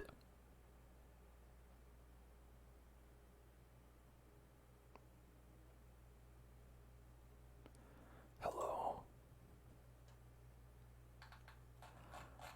Okay, so it looks like it went through. Right. Okay.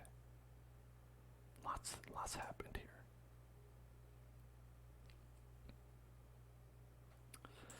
Alright, target locked, searching for target, target locked, searching for target, target locked, searching for target, target locked, searching for target.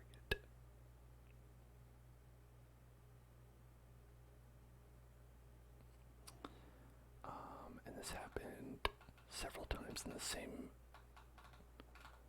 millisecond, it looks like. Okay. It doesn't say searching for target ever, though. Do you think it's like it did get that, but it's like it did searching for target, target locked. Oh, okay, that's the problem. It went to searching for target, target locked, searching for target, target locked, searching for target, target locked. Right, okay. I see, I see, I see, I see, I see. Well, okay, we should probably do this like at most once a second, right? At most. So, yeah, why don't we, okay, this is not quite it because we don't want to truly wait, right? Let's see.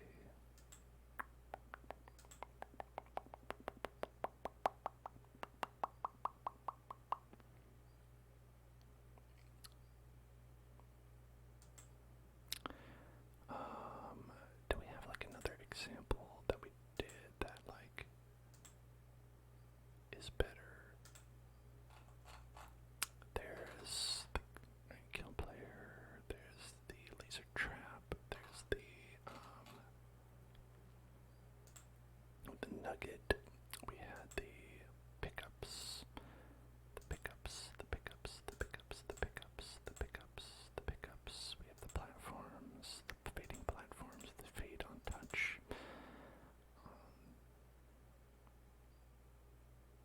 Okay.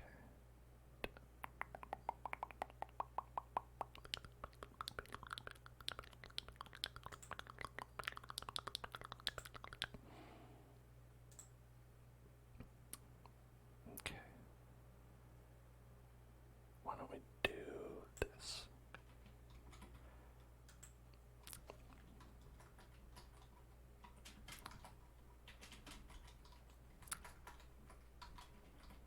Right.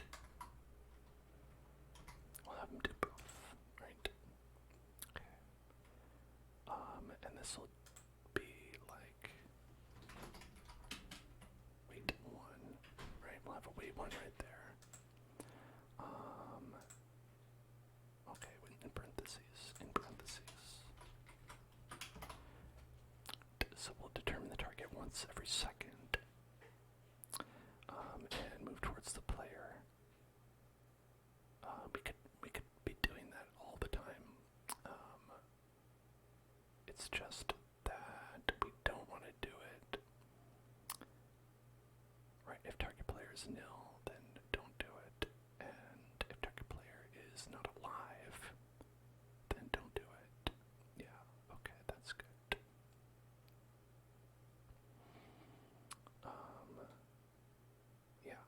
Yeah, I think that's good. Okay, so let's see how that goes. Oh, it worked. Okay. Searching for target confirmed, target locked. Okay, so that's good. So it has me as a target, but it's not moving towards me.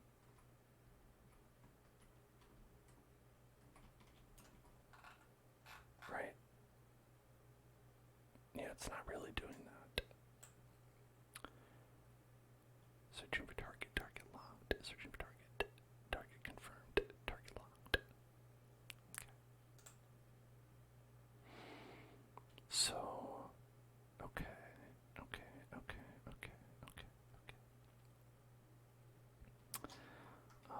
I think this is working. And move towards player. Let's have these be printed as well. Okay. We know this is working, so we're going to have to print. Alright, if it's nil, we're going to say no target. If this one is going to be target dead, can the next substream be Stardew Valley? I think that would be fun. We are doing it on Sunday, though. We aren't, just so you know, we're not going to skip it on Sunday. We are definitely doing it on Sunday. Is that like still okay with you? Like, is it a bad time for you now? Or did you want to just do it both times? Is that what you're saying? You just want 2 Stardew Valleys a week? Because I get that too. I'm just asking why you're asking. Is it specifically because you want to, or is it because you can't make it on Sunday, but you can make it now?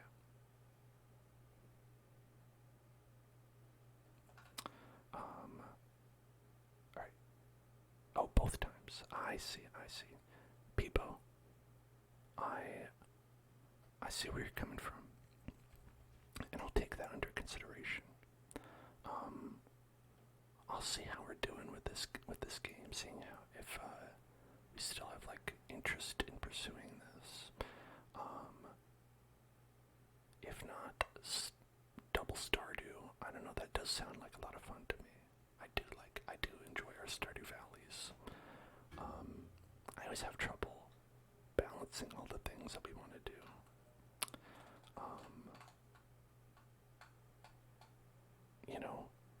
It's always tough. It's always tough to decide how often to do each different type of stream. But to hear that you like the Stardew Valley makes me very happy. especially because I enjoy it a lot.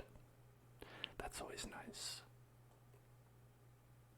Like, if everyone was like, oh yeah, if you could do, like, switch to streaming Glover every day, even though you hate it, I'd be like, maybe I'll do it, but did it have to be Glover?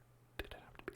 Then maybe I wouldn't want to do it. But having it be something I enjoy, that's always a good ask. Okay, so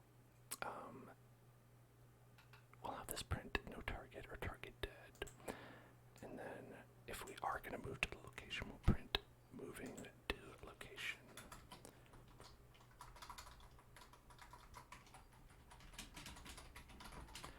Moving to location, right? It is very chill. Did you watch yesterday, people? Because I felt like yesterday's stream was like very chill, just like Stardew. Alright, so we have target locked and confirmed. But that's actually it. We're not doing any of this.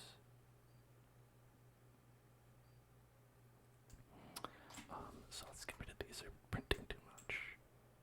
I don't want to see all that. And let's see what happens. You think you listened, but you fell asleep. Oh yeah, look. Nothing's happening. Nothing's going on. I can't believe that. While true do move towards player, we're not getting any of that.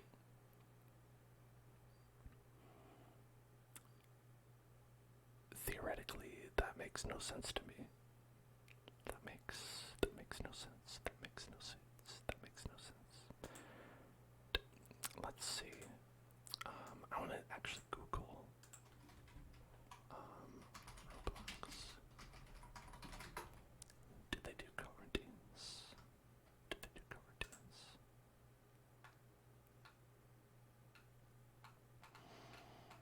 Okay, they do. Okay.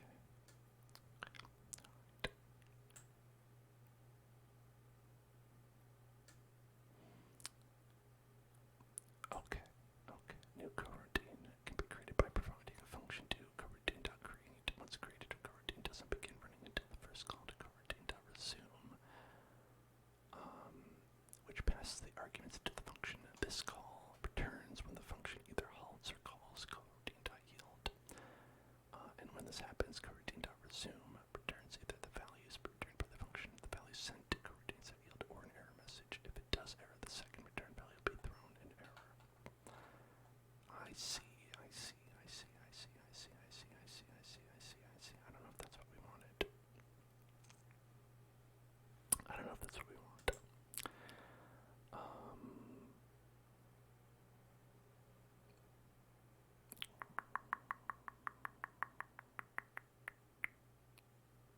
Okay. Okay.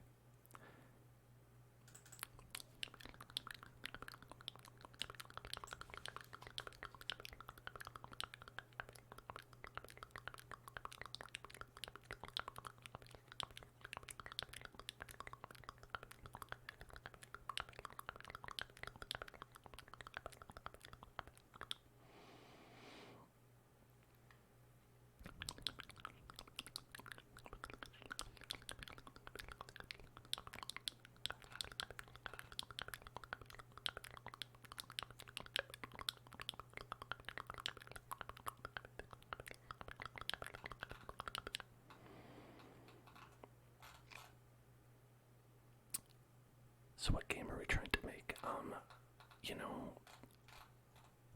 We are starting simple. We're making an AI that will attack the player, right? We're making just sort of like a very basic kind of like zombie like monster that is right there. Just a little orb, just a little guy. Just a little guy like that. And what we wanted to do is we wanted to move towards the player, and when it gets to the player, damage the player, right?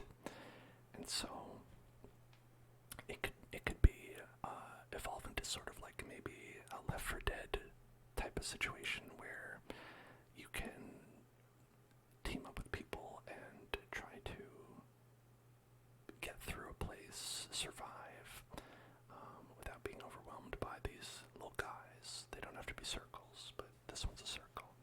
Kirby check. He's right here, baby. Hi. Hi. He's almost always wearing my little hat, my little chef hat, to keep it wonderful, to keep it looking nice. Sip the liquids. Thank you. Thank you, Gigi Donut.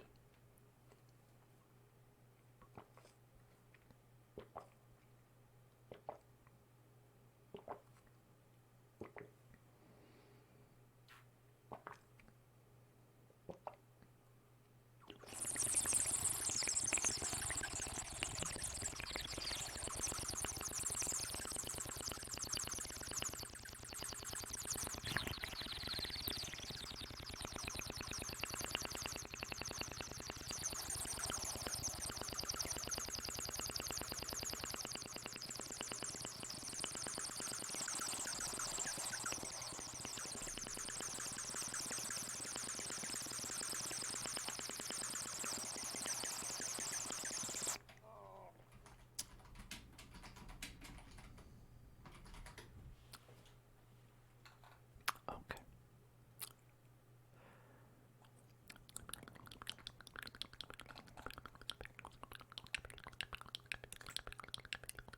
A donut and coffee doesn't sound bad right now. You know, you're right. It never sounds bad.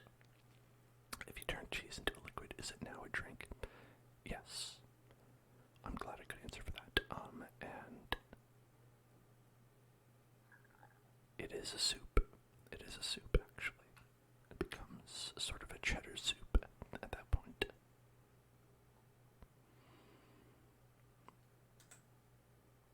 Okay.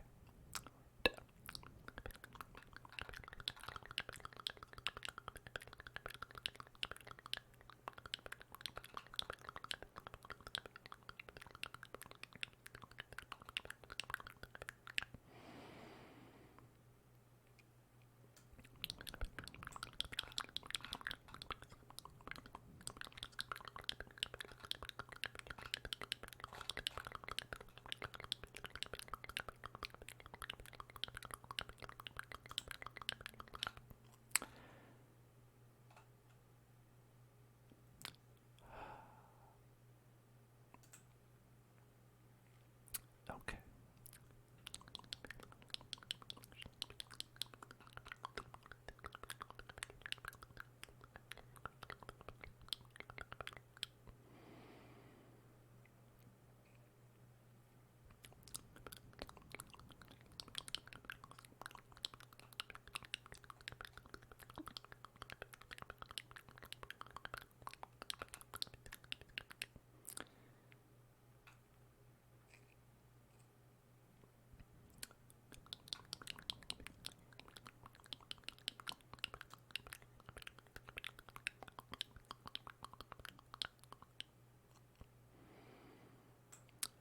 Alright, here is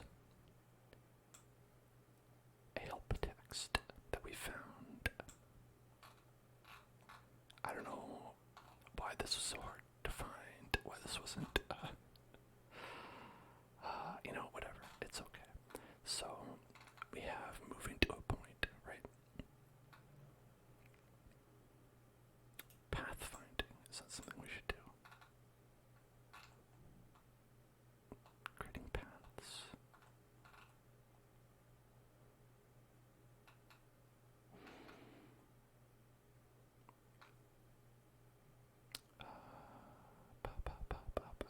Okay, all right. We'll work on that. We will, if we want to pathfind, we can pathfind.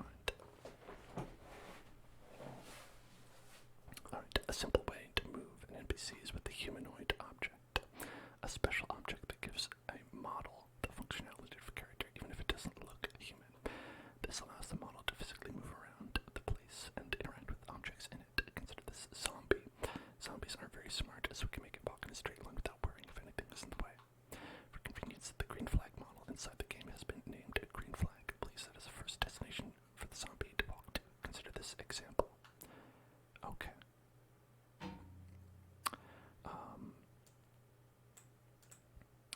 Let us copy that and put it into our AI, and I'll put it right down here. Right. So they have game.workspace.zombie and zombie.humanoid. Okay.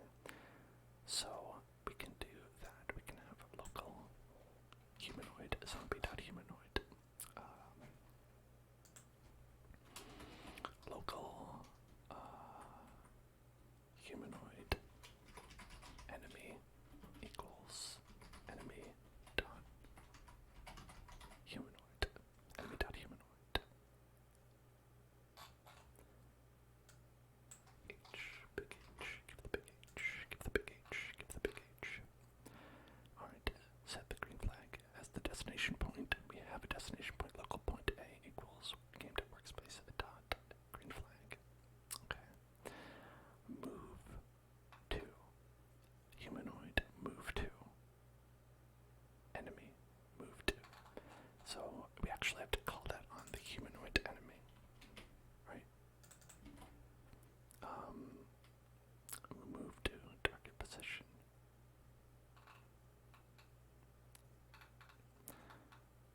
Moving to one point is cool, but what about moving to a series of points? You can script a bunch of move to and wait commands in a sequence, but that's tedious. A better solution is to use the move to finish this. Let's see, pause script until the move to action is completed and the NPC reaches its destination. Peebo, yeah, I have heard that, and that is a sad thing. I don't know that person, but it does seem like a sad thing, regardless. Okay, so you can continue running the script, moving the NPC onward or another point, back to the original point. I think in this case we are going to just move towards a player, right? And just move towards the player. If the player dies, move to where another player is. And if there are no players, just don't move. Just stay there. Okay. Humanoid is not a valid member of part workspace.little guy. He doesn't have a humanoid part to him. So do we have to add a humanoid?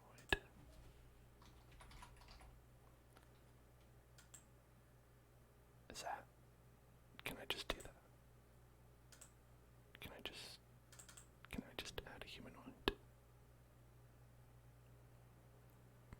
What does that do if I do that?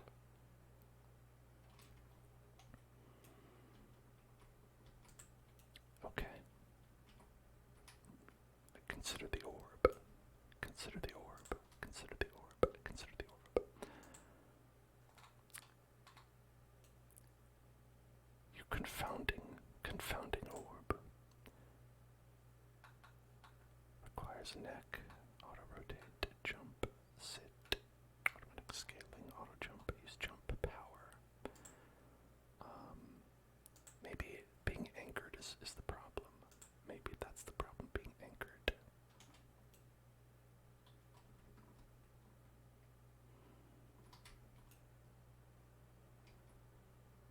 Okay, well, okay, alright. I think part of the problem is that we're not calling the move towards function.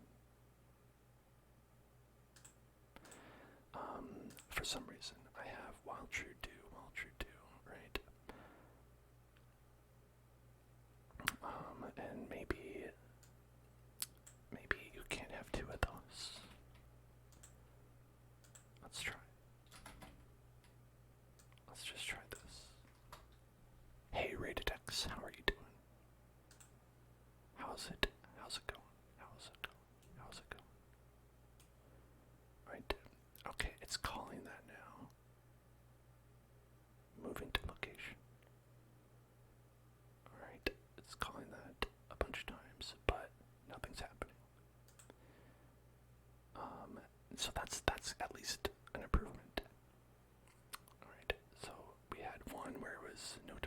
it was moving to location, but nothing's happening. So there must be something wrong with how we've set up the humanoid thing, right?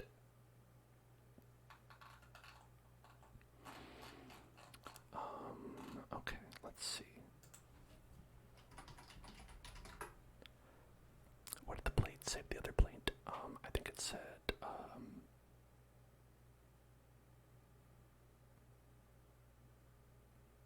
nice to dish you. Dinner's on you. Oh, that's better. That's a better one.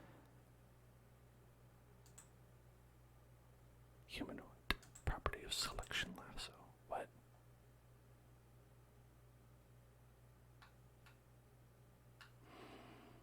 Alright, let's see if we can find blocks. Set up humanoid. Okay, here's where it is. This is the actual thing. Alright, humanoid is a special object that gives models the functionality of a character, grants the model the ability to physically walk around and interact with various components at a Roblox level. Humanoids are always parented inside of a model. The model is expected to be an assembly of base part and a motor 6D. The root part of the assembly is expected to be named a humanoid root part. It also expects a part named head to be connected to the character's torso part, either directly or indirectly. By default, there are two official types of character breaks supplied by Roblox, each with their own set of rules. R16, basic character break that uses 6 parts for limbs. The head part must be attached to a part named torso, or the humanoid will die immediately. Body part appearances are applied using character mesh objects. Oh my god.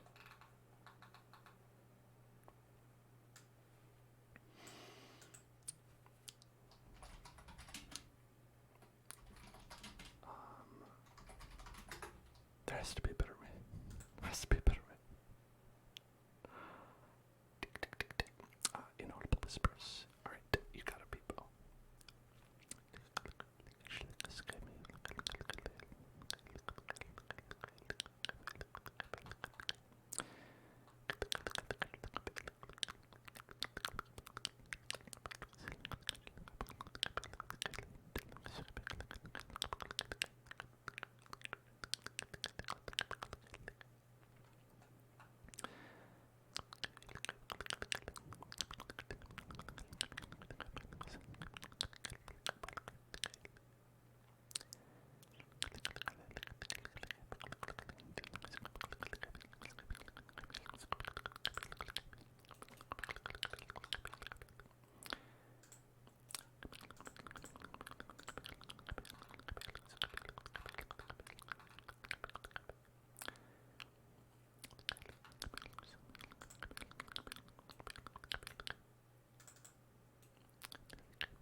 is Tansfang saying that they can't get in to the stream.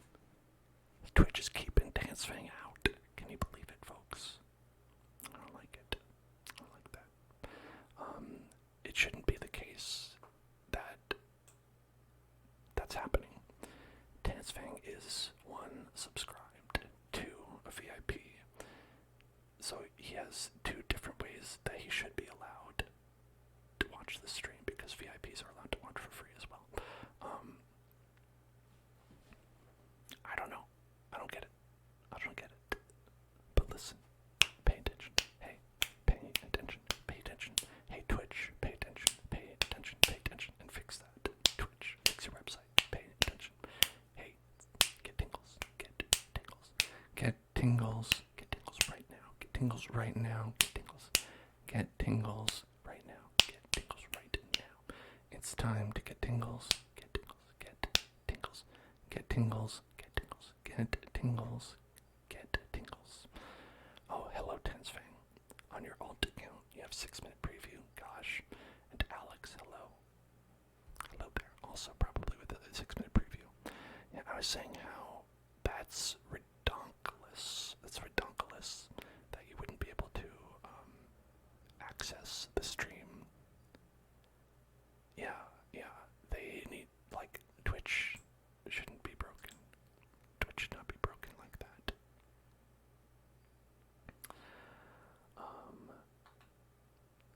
Let's see. I think if we have spawn,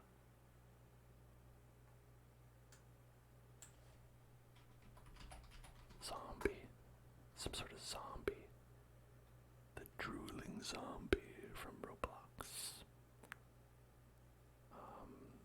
100 zombie spawners, oh no. Fire zombie, hazmat zombie, lava zombie, crystal zombie, military zombie. Let's look for just an NPC. Alright, a floppa NPC, that's great. Why is that the first thing that shows up? Minecraft villager NPC, definitely not. Among Us NPC. You know, these are not SpongeBob NPC. These are, you're not, what? Alright, can we look for ID verified creators? Does that help? No, the first one is Kid Naruto. Okay.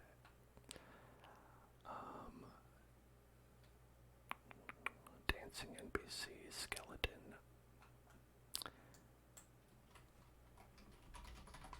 What if we just look for a skeleton? Do we just have skeleton? Oh, from Roblox, skeleton. Skeleton. Look at that guy. Beautiful. Look at him. Alright.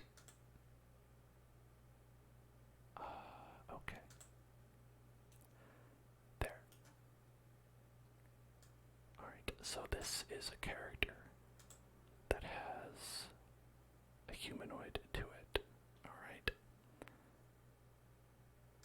So, then if we add this anime AI, if we copy it and paste it there onto the skeleton, right? Let's try this. Let's try this. WLQY, hello there, hello there, hello there. Okay, so, does it now? Oh, there he is. Oh shit. Oh shit. Oh lordy coming.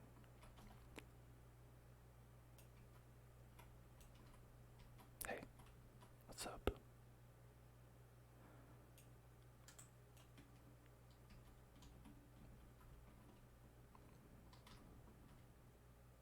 Skellington.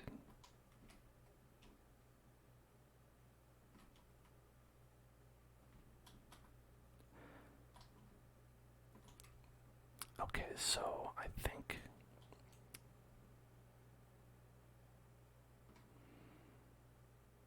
right? So it updates where he's walking once every second because that's what the coroutine is. So if you say walk to, right, then he'll just go to where you are, right?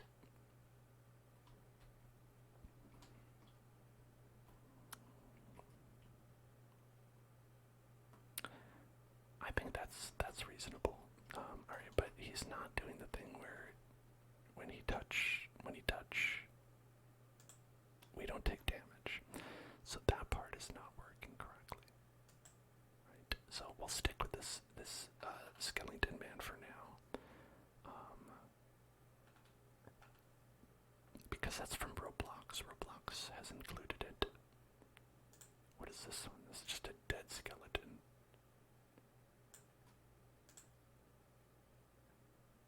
Skeleton NPC killer. That's just the same thing. Marked as a high quality item. Ooh, I love high quality items. Oh, look at that. Okay.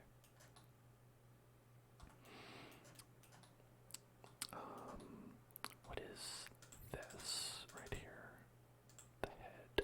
Okay. Brick color, white. Transparency. Yeah, let's just make that transparent. Because that looks weird. Yeah, now that's a skeleton. Alright, now that looks beautiful. I love this Skellington man. Oh, yeah, right there in the pelvis. Okay. Do you think that that's inside every Roblox person? That's what the skeleton of the Roblox man looks like? I hope so. I hope that there's a tiny, weird skeleton inside of everyone's head. Skull, handle, mesh, health regeneration script. Okay, interesting. Local region, false. Okay. Lock this. Alright, if region. Alright, so it's like it'll regenerate. I don't know what that's all about. Animate. Okay. Well, that's good. It has a bunch of animations that it comes with. Alright. And so we have it set up to chase us around. And so that's good. And let's see, enemy AI. This script that we have,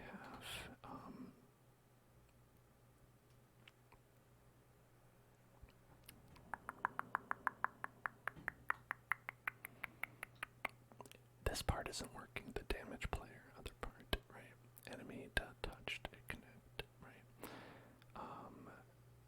Skellington is touched.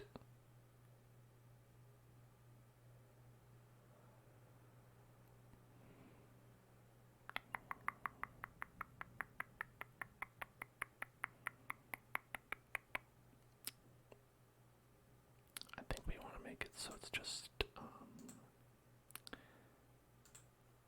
if you touch any part of this guy, right?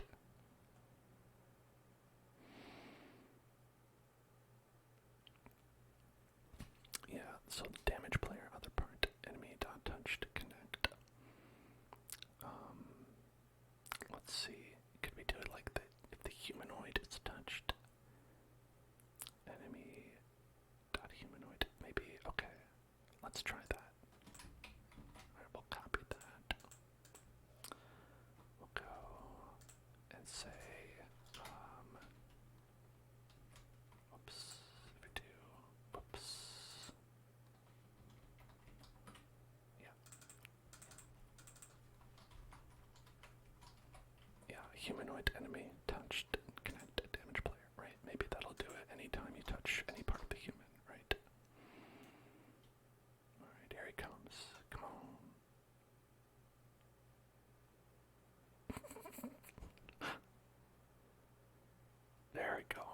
That's what you want. That's what you want. But it doesn't appear to be doing anything here. Damage player, right? Because it should be saying, at least in the print, I got touched. It should be saying, oh, I got touched. And that was because we actually had to do that right. Local, right? I forgot about that. So our enemy AI script should actually be a local script. No, wait, but that doesn't.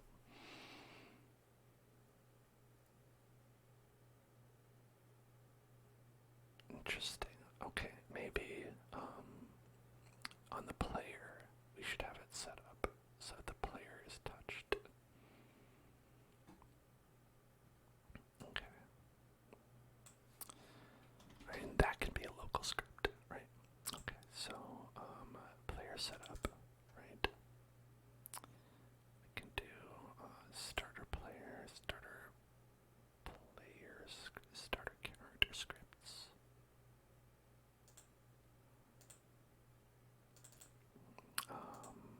Let's see. Character.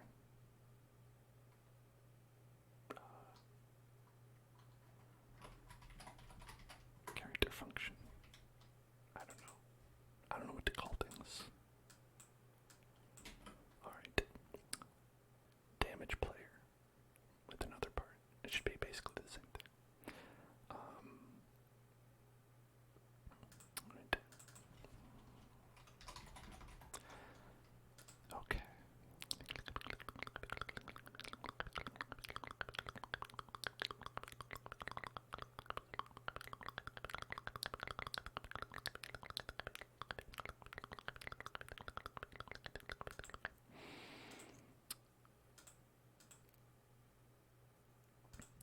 And we want to say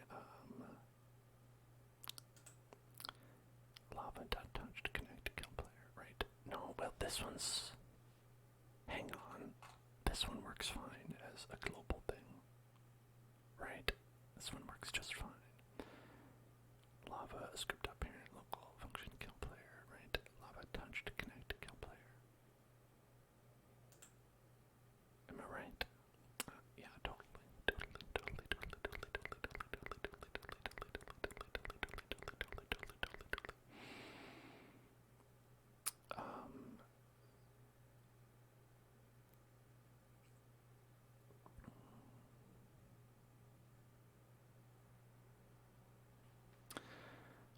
I don't know. Let's see.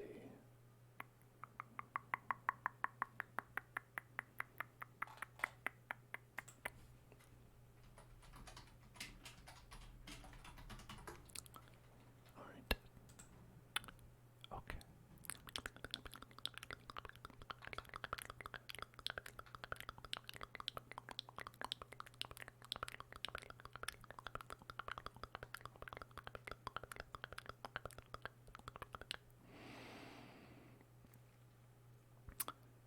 Okay.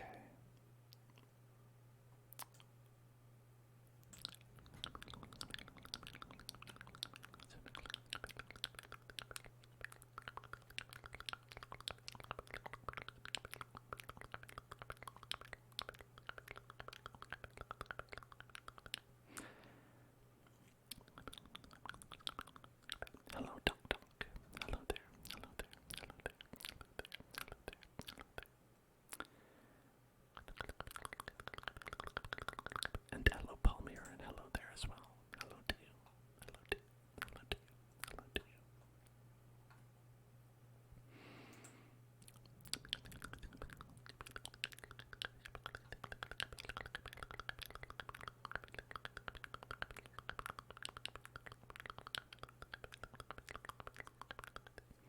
All you can do is add a few models. Yeah, you know, we just started basically. We've learned how to do a little something, and currently where we're at is that we have a little skeleton guy, and he'll come after you. And here he comes. And so he hurts you when this happens instead of just kissing. Because right now you just kiss. Which is nice, I'm not saying that's bad. It's just, I'm worried it's a little lewd, all that kissing. Why not some wholesome violence instead, No kissing, just violence. Because this is for children. But, so right now I'm trying to figure out how we tell that it's touching a player. Right?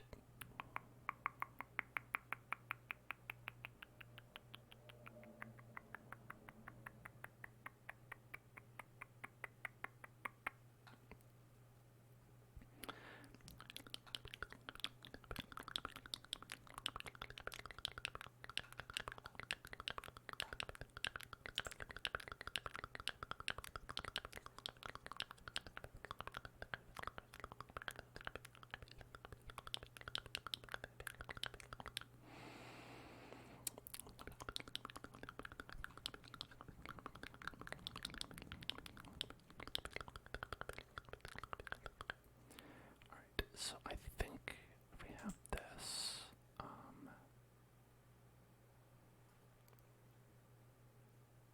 okay. We have the enemy AI and humanoid enemy dot touch to connect to damage player. The problem is that that's not working, right? I should make a game that is like heck or something. What does that mean? Like heck, is heck the name of a game? Is that like Hades? But it's like Hades for kids. Heck.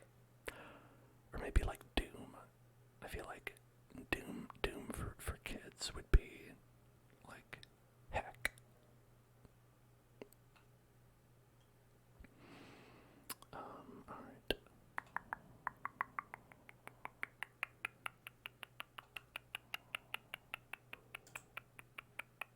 Whoops. Well, got that over there. Let's see. If NPC was touched. Okay.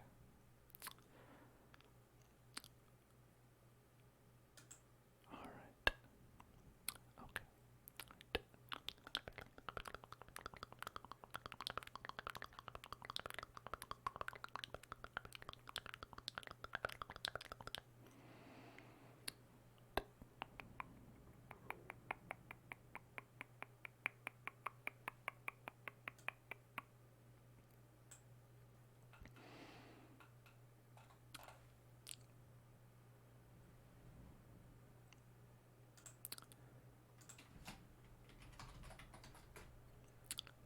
Okay.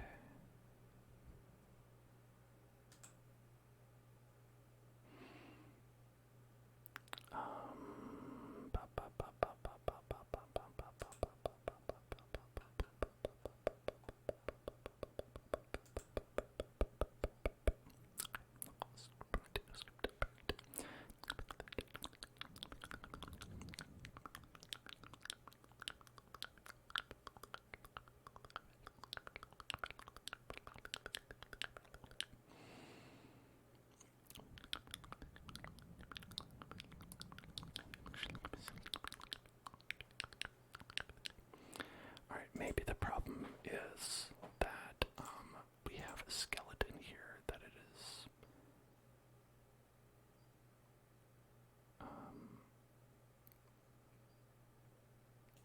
like, what is this? This is like, I don't know what that means. It's like sort of a collection humanoid. Is there like humanoid touched?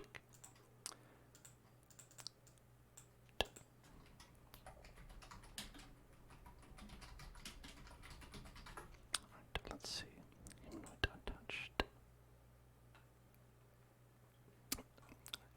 Alright. Touched.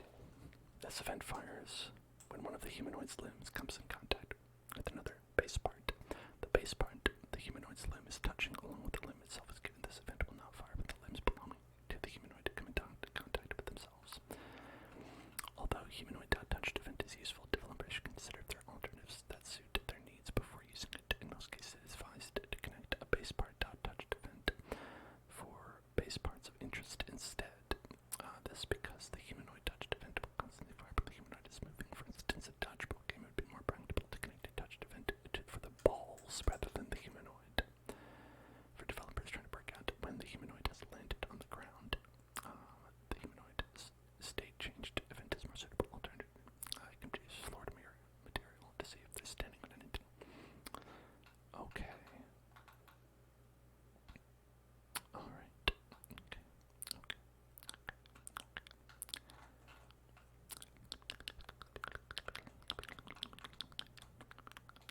base part untouched.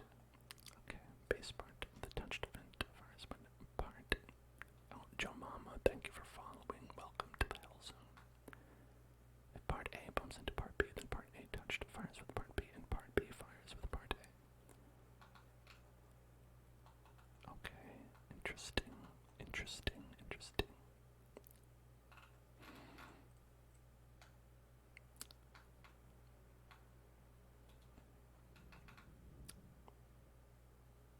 The problem is script up parent doesn't seem to be doing anything. Would it be on the humanoid? We put it on the humanoid. Do we put it? Maybe that's the problem. Maybe we need to put it on something, right? On something else.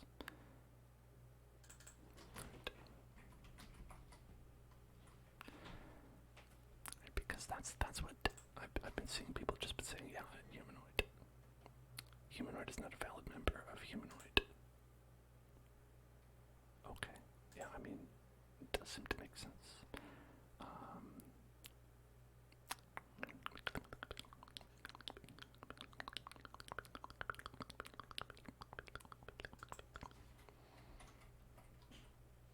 Root part.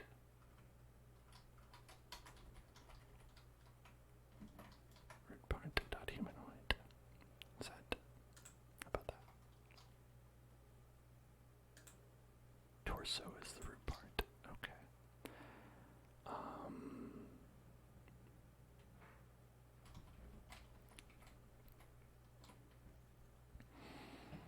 Alright, so instead of doing that, let's put it back there, and we'll say, instead of enemy of humanoid enemy, what if it's do local root part equals enemy dot, no, humanoid root part. Okay, then if root part dot touched, then connect. How about that?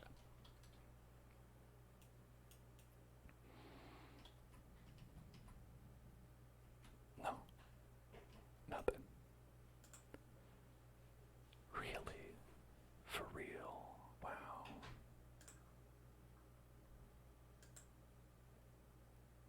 Okay.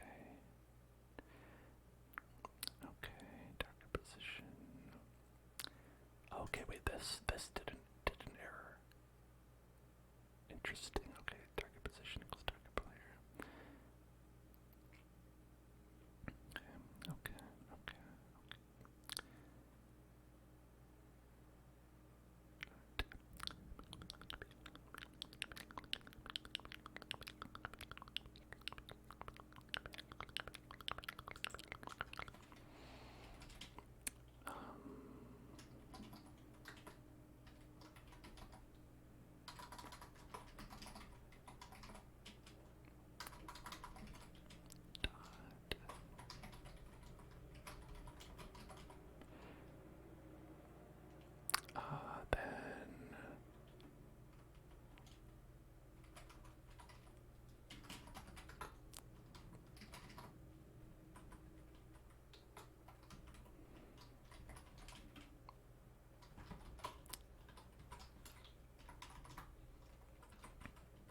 okay.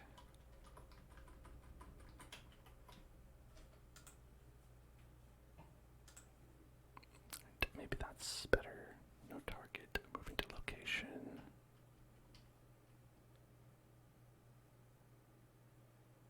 Okay. Again, there was a time when that was working, and I don't know what the deal is. There was a time these things worked. Oh, what a time that was.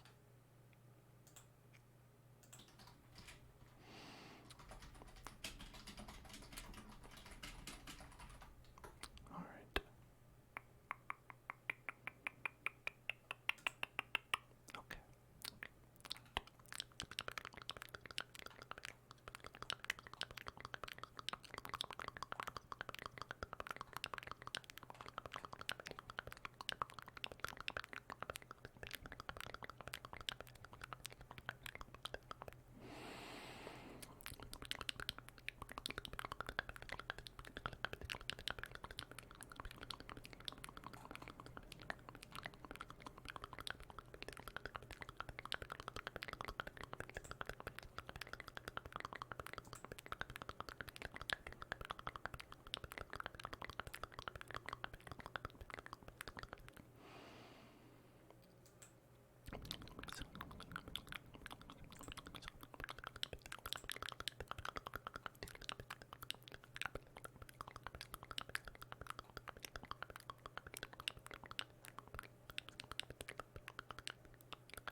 that's the problem that we're having, and people recommended using this to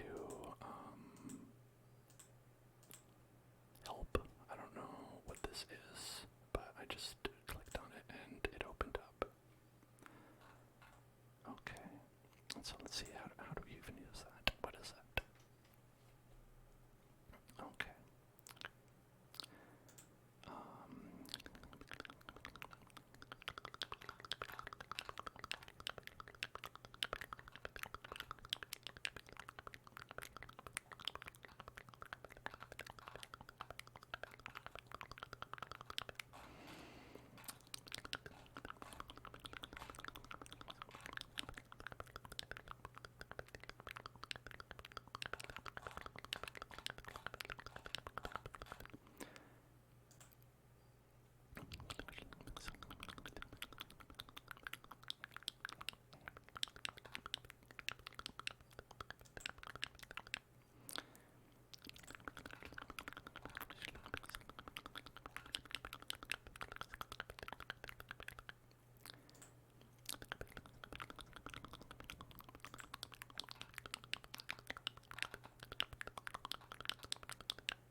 Alright, so put this in replicated storage.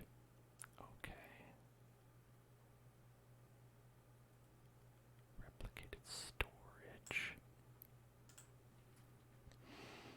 Okay. And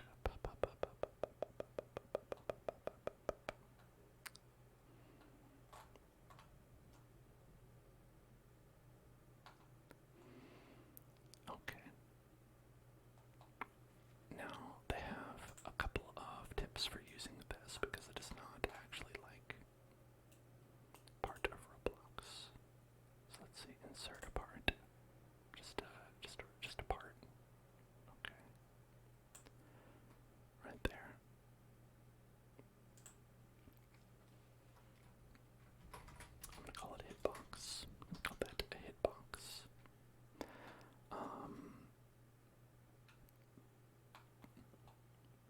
Insert a script inside the part you just created and use the code below. Okay. Put a script, and we're going to put this in there. Alright, it says GameGet.getService replicated storage, so that goes to here. Raycast hitbox require replicated storage. Right, raycast hitbox, okay. So that's that right there, and then construct a new hitbox for a part. New hitbox equals raycast.hitbox, new script parent. Tell the module that we want to start firing the raycasts. Hit start. Okay.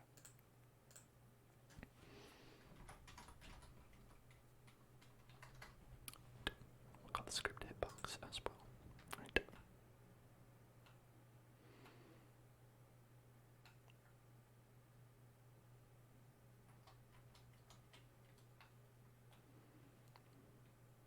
Right now it says you start it up. Okay. And where's that part? I don't know where the part is.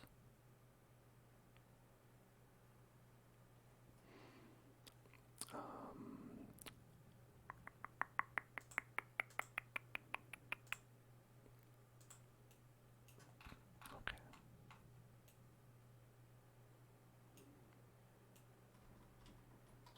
I actually have no idea where the part is. That's probably a problem. Where's that part?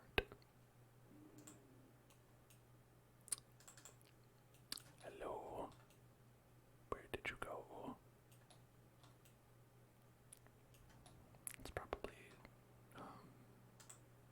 oh, okay, there it is. There it is. Right there. Alright, it should fall down onto the ground at least. Let's see it move.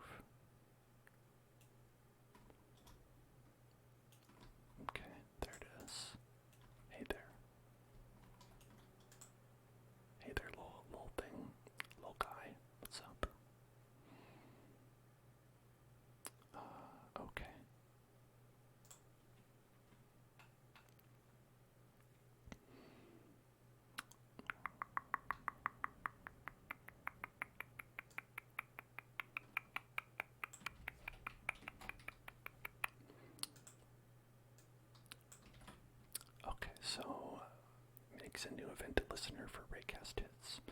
On hit to connect, print hit, and take damage 50. Well, okay, that's a lot, but I don't know if we want to do that, but let's see. Okay, when I touch,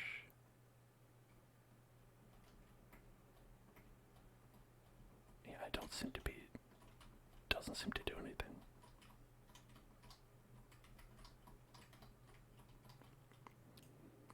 Okay.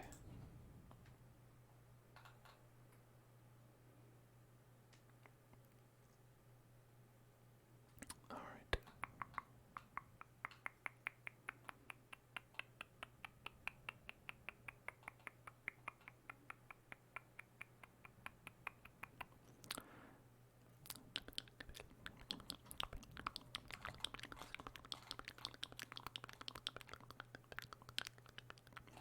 So, I don't know if that works.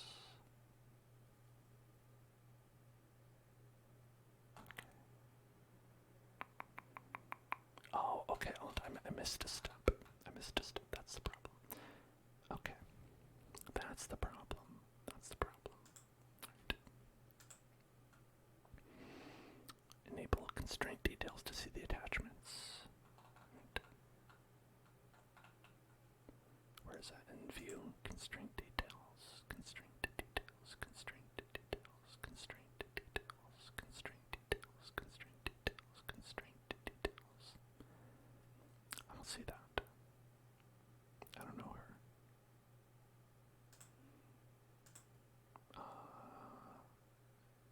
Let's see. Constraint details. Okay, we can see that. Okay, add a few attachments. Alright. Attachments. Attachments. Attachment. Where is it? Okay. There it is. Look at that. That's an attachment. Okay. Okay. There. 3 attachments.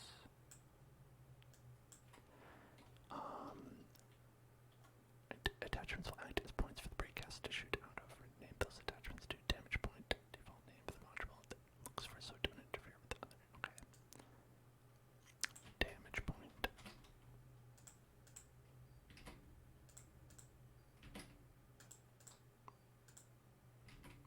Right, so these are the points that should deal damage when we touch them.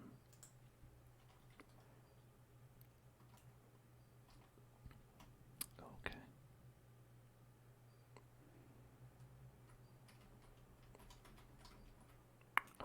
Well, it didn't seem to do anything.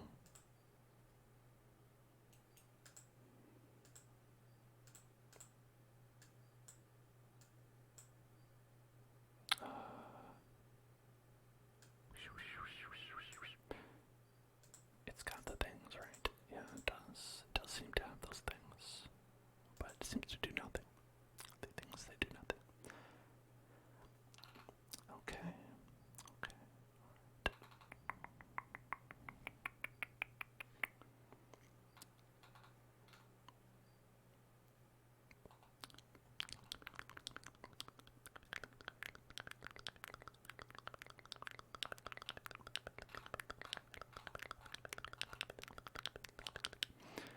Alright. Now,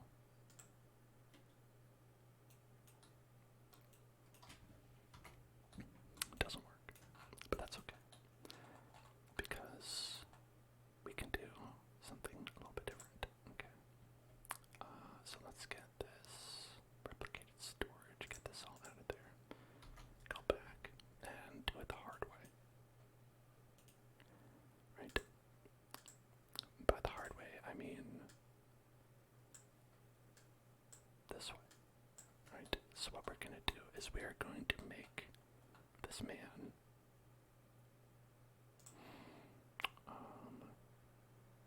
we're going to make a hitbox. Right? It's going to be an invisible section. Right, hold on. We want this to be part snapping off. Take the snaps off. Oh, snapping is off. Jeez. Okay, yeah. Just let me get real granular with it. Right, and so we're gonna give this guy a hitbox of, let's see, a little bit less on the front. Okay, a little bit right there. And so when he touches you, when he gets you, then he's gonna get you. And that right there. Right. And then a little bit off the ground. Like that. Right. So that'll be the part that you don't want to touch. Almost extend it out because he's like, that's like where he can bite you.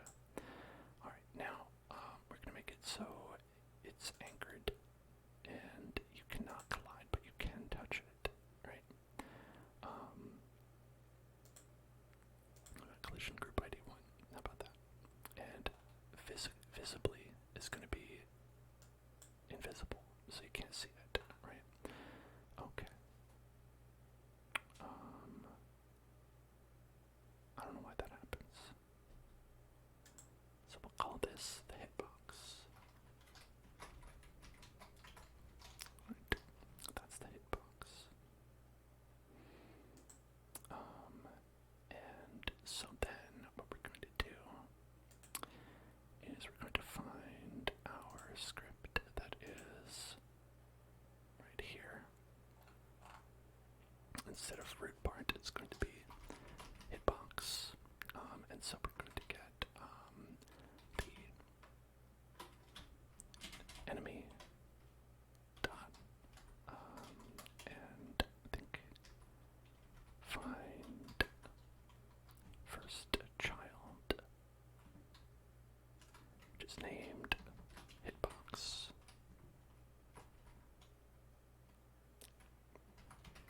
Hitbox, right? Then hitbox touched connect damage player. How about that?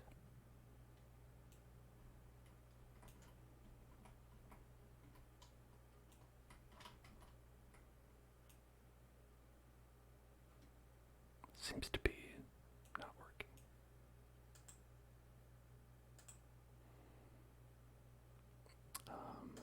So let's check out select. No. Skellington. Right. Oh my god, what is a skeleton? The hitbox. Oh, it's back there. Jeez. You didn't bring it with you, did you? Well, what happens if we move that over here? Boom, boom, boom, boom, boom, boom, boom, boom.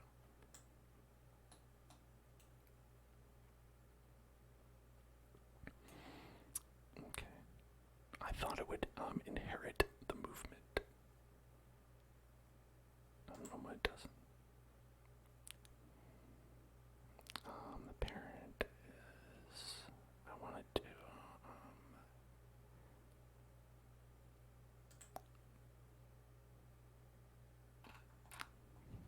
okay.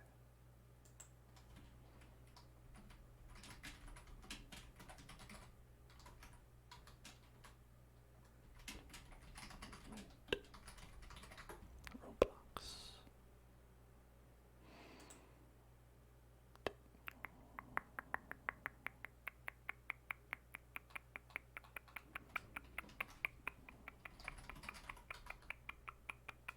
Oh boy. Alright. That's weird. It's bizarre. I don't understand. Okay. Stop the game. Is it because there's some sort of... Okay.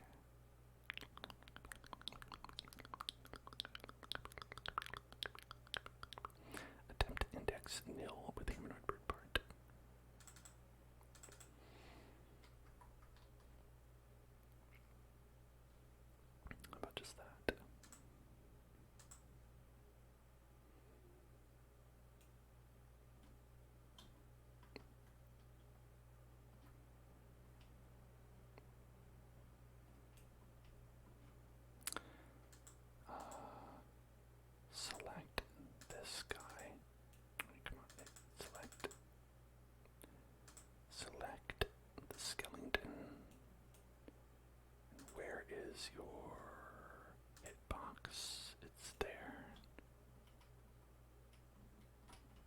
touching the hitbox does nothing. Okay. Okay. Right.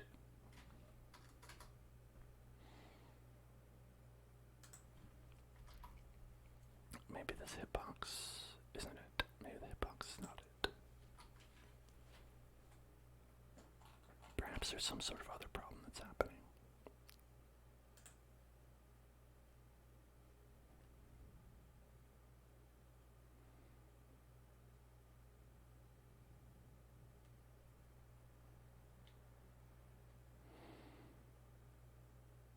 Okay, I'm not really sure. Not really sure what's going on. Not sure. I'm not entirely sure.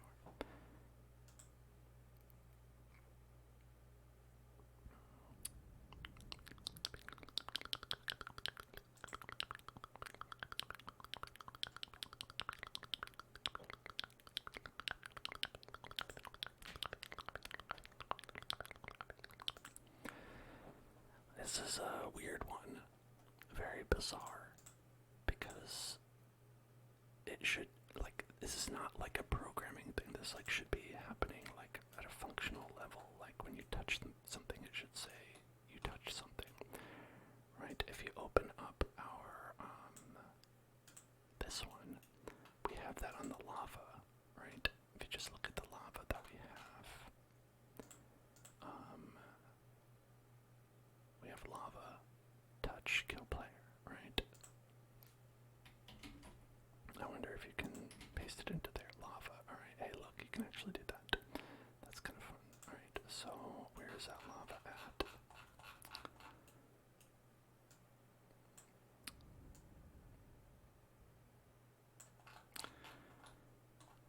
Spawn location. Let's move that up a little bit. Okay. Alright.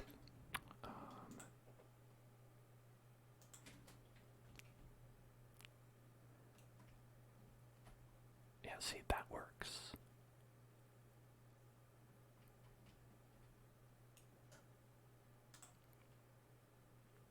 And I just want that to happen when you touch the man.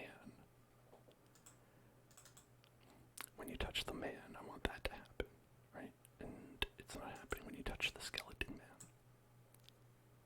Lava.touch to connect, kill player.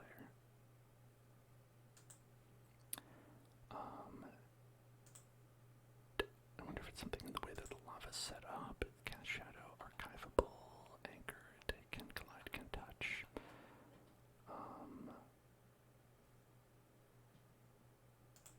Skellington.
Let's see.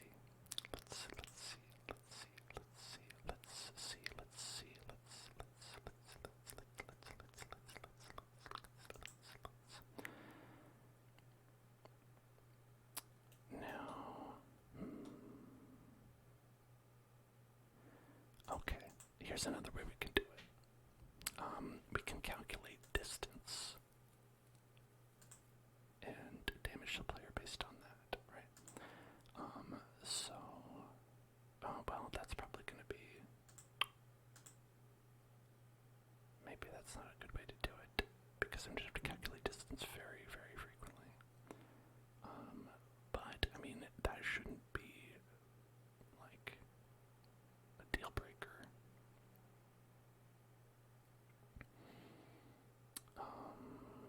Okay.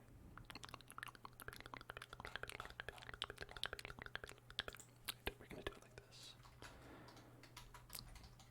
Local, last target update. Okay. And so determine target is going to say, listen, if last target update is less, oh, hold on, not like that, is equals, or is less than,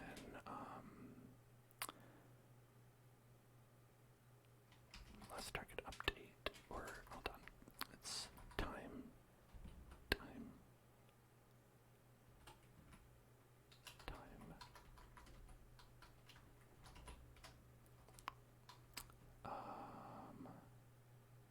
there's like one for like times, like a static amount of time, right? Because that would be ideally what I want. That'd be ideally what I want. I think we had that in one of these, right? It was. Let me see. Where did we have that? Some sort of time thing, right? The reload, right? Yeah, it was the reload. Last shot time you go tick, tick, tick, tick, tick, tick, tick, tick, tick, tick, tick, tick. Okay, so then we have the AI. If we do tick,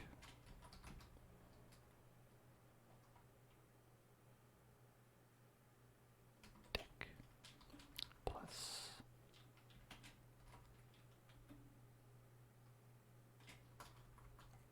if it's less than tick, right? Then you can do it. If it's greater than tick, then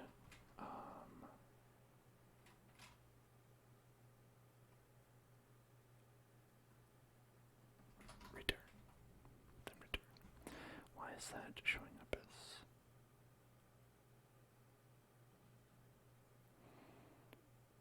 initialize with nil to silence? Okay.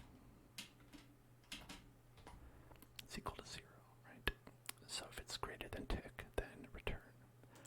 And so what we're going to do instead is that if it's not greater than tick, then last target update is equal to tick plus 1. Tick plus 1. And so that should happen about once every second, and so we should not have to do this. So while true do, we could probably just do that all the time, because then this will only update once every real time second. And so it should be okay. Unless it's not. I don't know.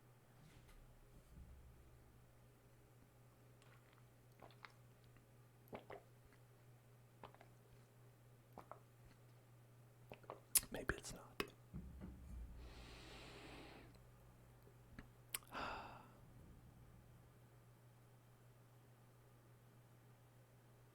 Fine.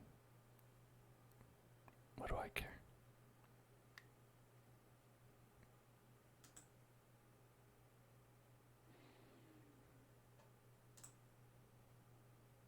Alright. Can't handle it. Can't handle it.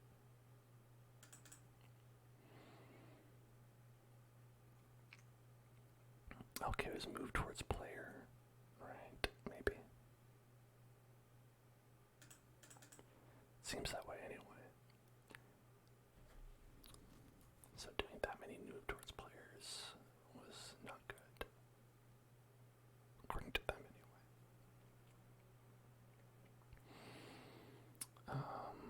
So then, alright. I guess we'll do it that one. Wait. 1. Okay.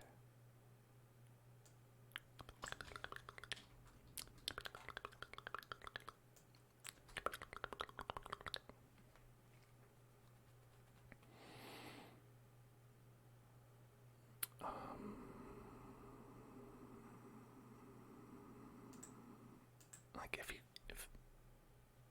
if it's not recognizing when you're touching a character.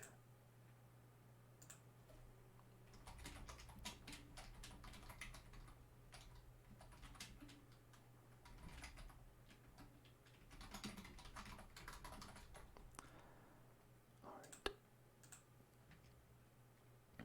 Okay.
Hello there.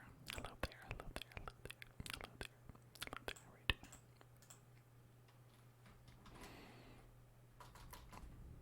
Set. Okay. What?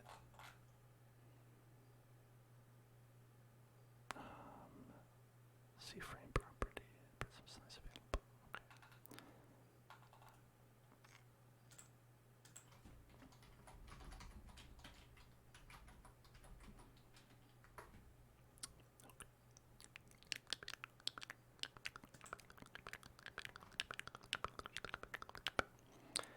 Hello there. Hello there. Hello there, Cocomelon. Cocomelon.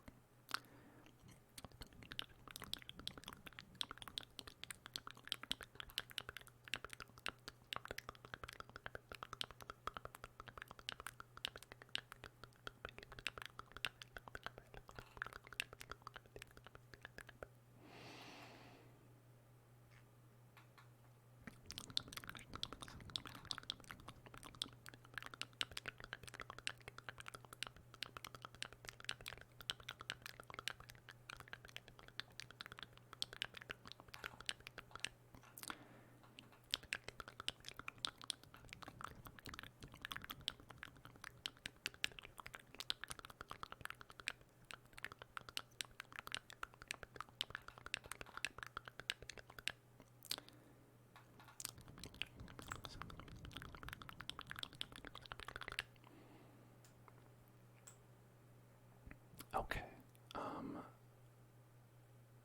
I am gonna try it from the other way. I'm gonna try it from the other way.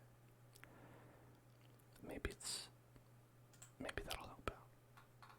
Right, let's try it from the player, the character function, and we'll say that. Okay.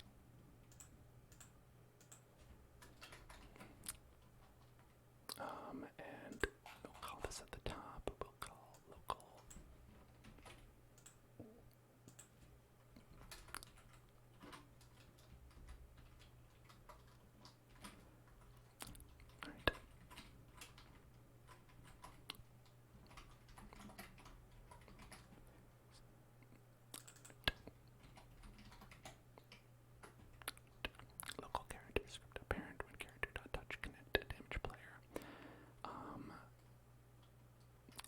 Let's see how that does.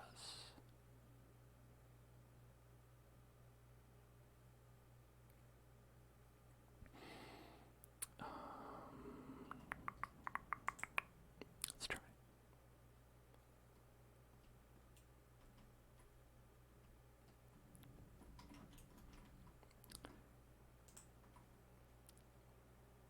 Okay. Touched is not a valid member of model workspace.hillzone club. What? Okay. Touched is not a valid member of model workspace.hillzone club.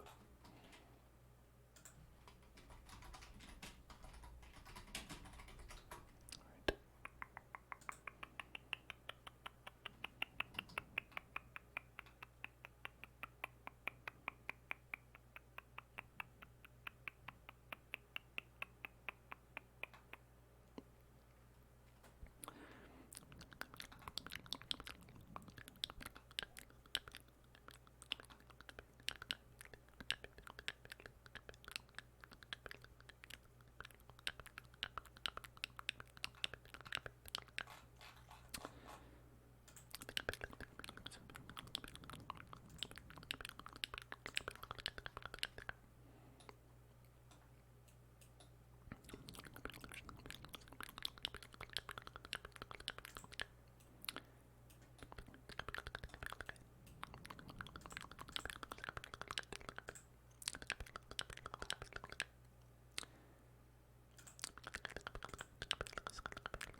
Hello Nibbles, hello there Nibbles, hello there Nibbles, hello there, hello there, hello there.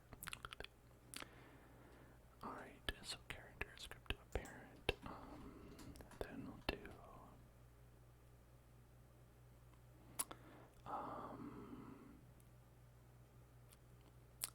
local main part is equal to character dot.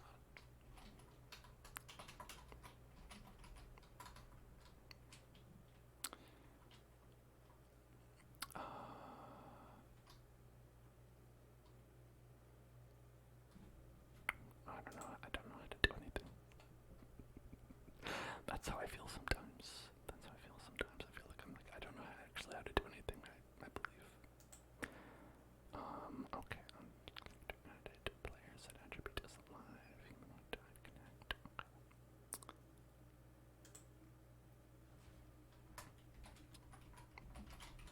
Humanoid dot main part.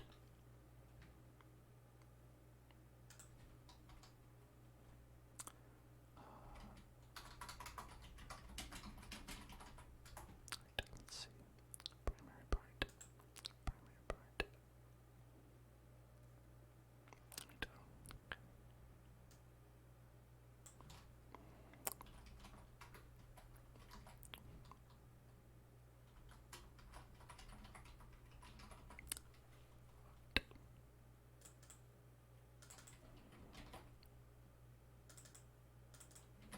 Maybe that's it.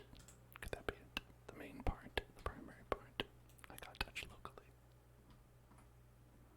I got touched.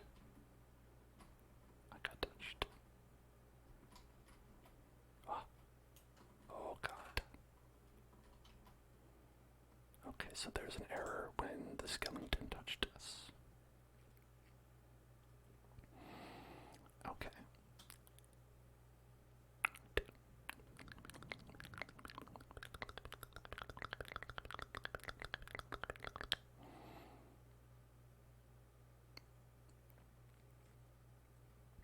Okay.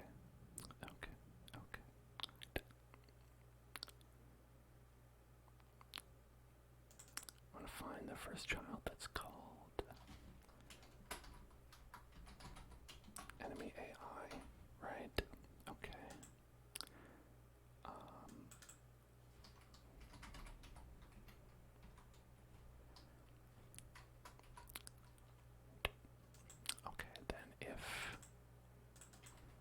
it's not if enemy AI, then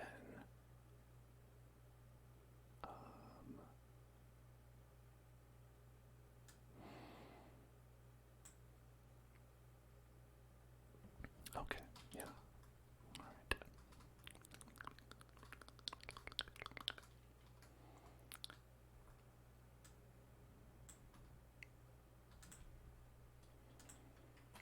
Then we'll damage ourselves actually, according to the enemy AI script. Alright, enemy AI, get attribute attack power and take damage equal to that, right? Okay. Then we're gonna do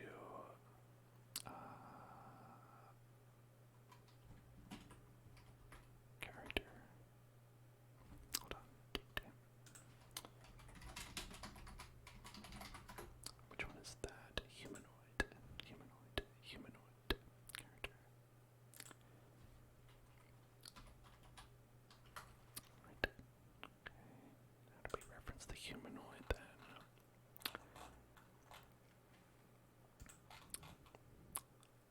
It's so complicated in stupid ways and really dumb ways. Okay. Character is humanoid rampart.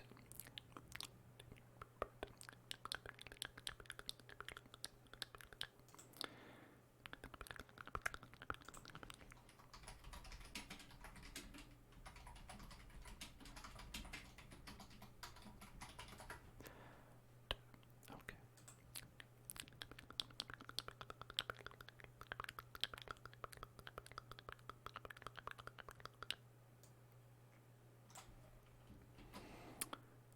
Okay.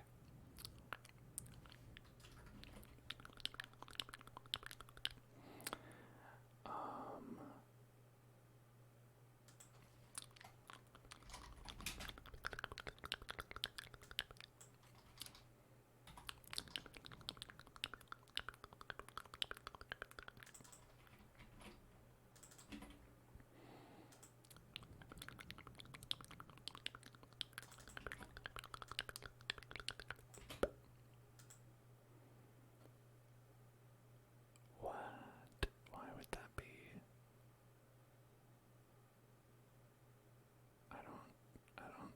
What? Sorry, this thing in parentheses, you can't put that in parentheses. Oh, they're different quotations. I see. There's different quotations. Not the right kind of quotation marks. Okay. Oh, yeah, totally. Hey. We did it. We did it. Here comes the Skellington man. Look at that. He damaged. He damage. He damage. Finally. We've done it. We've done it. We've done it. Okay. It's, took a lot to do a little bit. Took a lot to do a little. Yeah, but that's how it is sometimes. That's how it is. That's how it is. Let's see. God.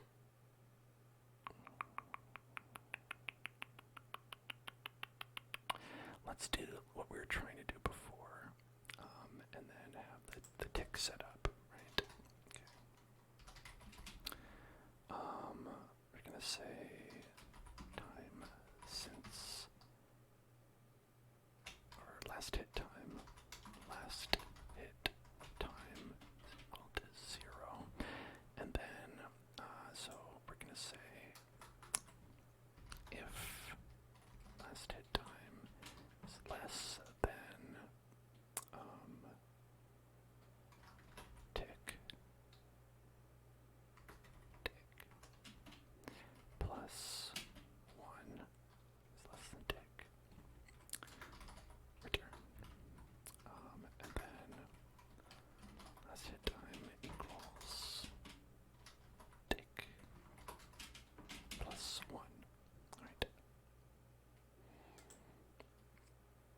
So that should make it so we only actually take damage once every second, which might be generous, but... Oh, okay. Now we're getting hit never. Okay.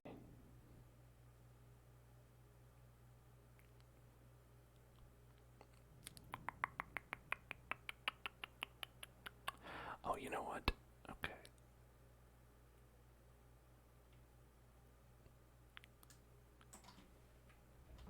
Greater than tick. That's the problem.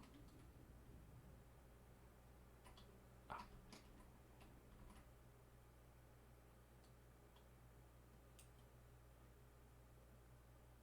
Okay. Okay. Okay. Boom. Alright, and so why don't we do, instead of 1, just, point 2, point 2, point 2. That way you can get hit 5 times a second. It's just not a million times a second.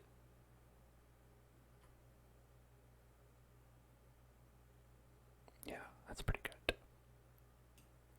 Do I have any idea what this game is going to be called or what it will be? Nibbles. Is this a dig? Because it hurts. You got me. I'm running from the owning. I am not owned. I am not owned. I'm not being owned right now. Help.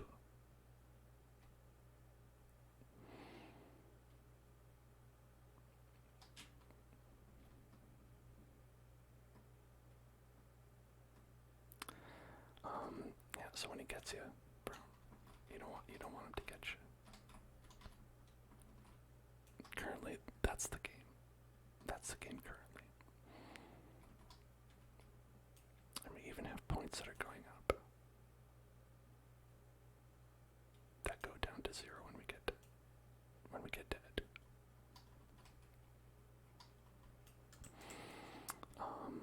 Now, not a game yet. Merely a testing ground. But I think it's a start. And I think that the idea is that since we have this interaction in place, we can start to do things that are like, okay, we can have some sort of weapon with which you can attack this man. We can have multiple, right?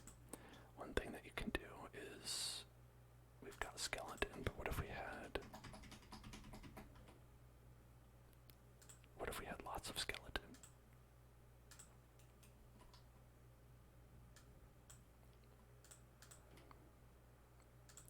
Right?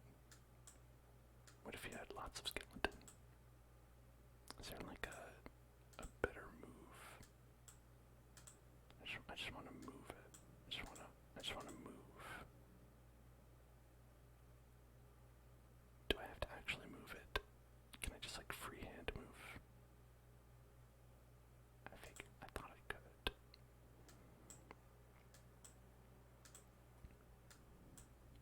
Right.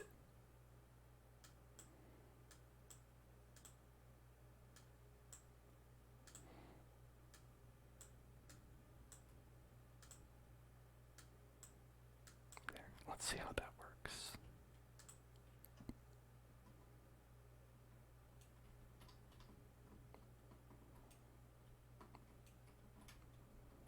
Oh, look at that. All right. Dun dun dun dun dun dun dun dun dun. Dun dun dun dun dun dun dun dun dun dun dun dun dun dun dun dun dun.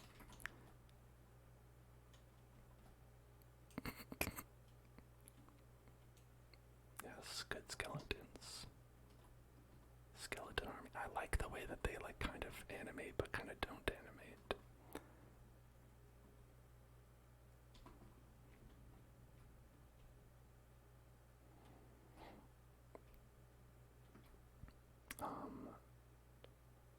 Now this is already a great game, you know?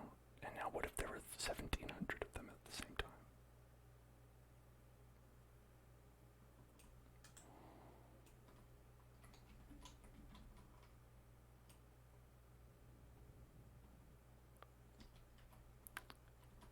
this is an interesting strategy.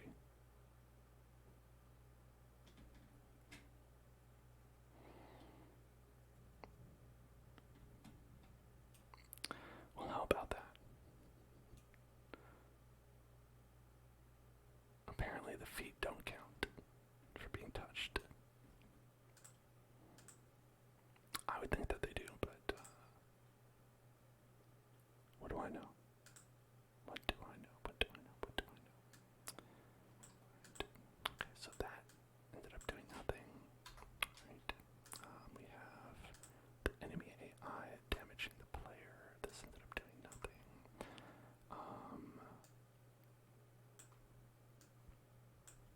That and that and that. Then get rid of that.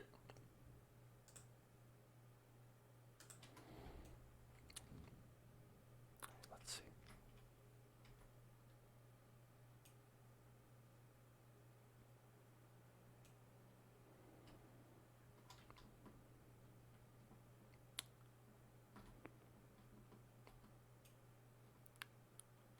I love those guys. They're my friends. I love those beautiful skeletons. Now what? I believe that there's like a humanoid, right? Okay, they have options there where it's like display name, different display names. So interesting. Display when damaged. Okay, humanoid. Name occlusion. Parent. So there's some options here that are good. Jump. I think jump would be a good option to give them. Should have jump. They should all be able to jump.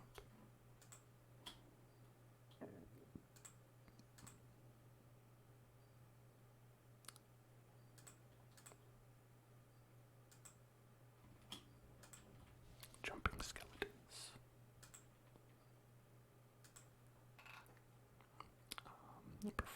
Platform stand.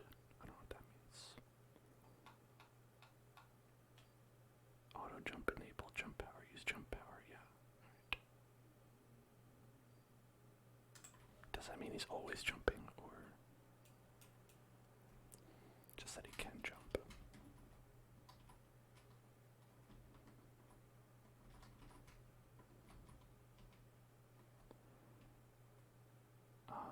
I don't know that he'll know how to get around this. Yeah, he doesn't.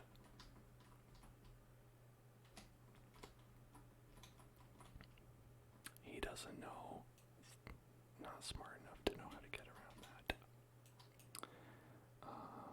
Select this, move it down a peg. Well,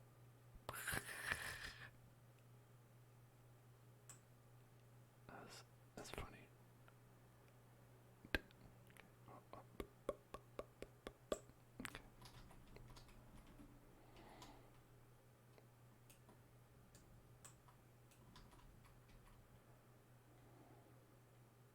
Oh, that's cute.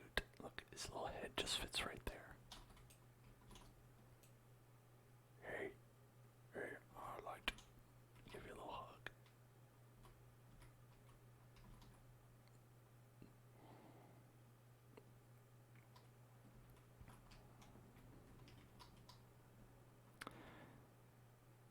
Okay, now, I think that's a great game. Fantastic game. Excellent game. Right. Very successful, very good, great game. Excellent. I'm not going to upload this one yet. Perhaps we'll work on it a little bit more.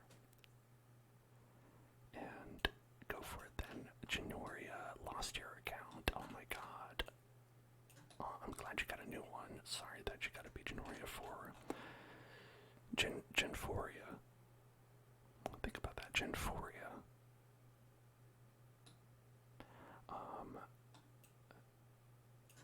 But welcome back. Welcome back anyway. I think our game is already very fun. Our hours of excitement. No Ford Taurus yet, but maybe someday. You never know. There we go. Now it has environmental storytelling as well. So that's pretty good. Look at that. Environmental storytelling. Right there. Now it's like, hey, who wrote that? Who wrote that? Who said help? Maybe it was someone who's being attacked by a skeleton. Maybe. Could have been. Could have been that. Could have been that. Could have been that. Could have been that. Could have been that.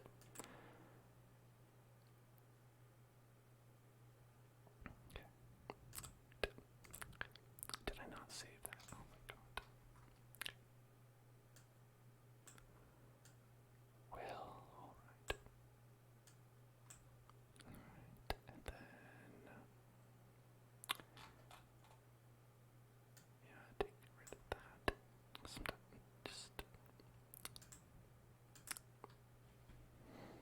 okay, what kind of game are we making? Currently a game with a skeleton in it that attacks you. What will become of this game? I don't know. Just it depends on how complicated we want things to get. Not very complicated so far, but who knows? Alright, that's gonna be it for me for tonight. We're gonna call it there, and I'll be back tomorrow with earlier stream. Oh, I really should go because yeah, it's gonna be an earlier stream. Gonna be at 5 p.m. PST, 5 to 9. We're gonna be playing another skeleton game, Resident Evil. Maybe you'd call it a zombie game, but there's skeletons inside those zombies. You ever think about that? Those zombies got skeletons inside of them, so there's still skeletons. Just they got, they're just wearing some clothes, meat clothes. Alright, I've got to go to bed. Gotta change out of these meat clothes into some pajamas. And I'll see you all tomorrow, bright and early at 5 o'clock p.m. We'll play some nice Resident Evil together. And after that, on Sunday, we'll be back again with some Stardew ASMR. Requested and delivered. And after that, on Monday, we're going to be doing Minecraft. M is for Minecraft. So stay tuned for that. Thank you all for being here and being subscribed, being wonderful people, being amazing. I appreciate you. And I'm glad that you're here. I know I was not very effective at this. I had to spend a lot of time looking at things and being like, this doesn't make any sense to me. That's how it goes sometimes. In any case, I appreciate you. Appreciate you being here. Appreciate you sticking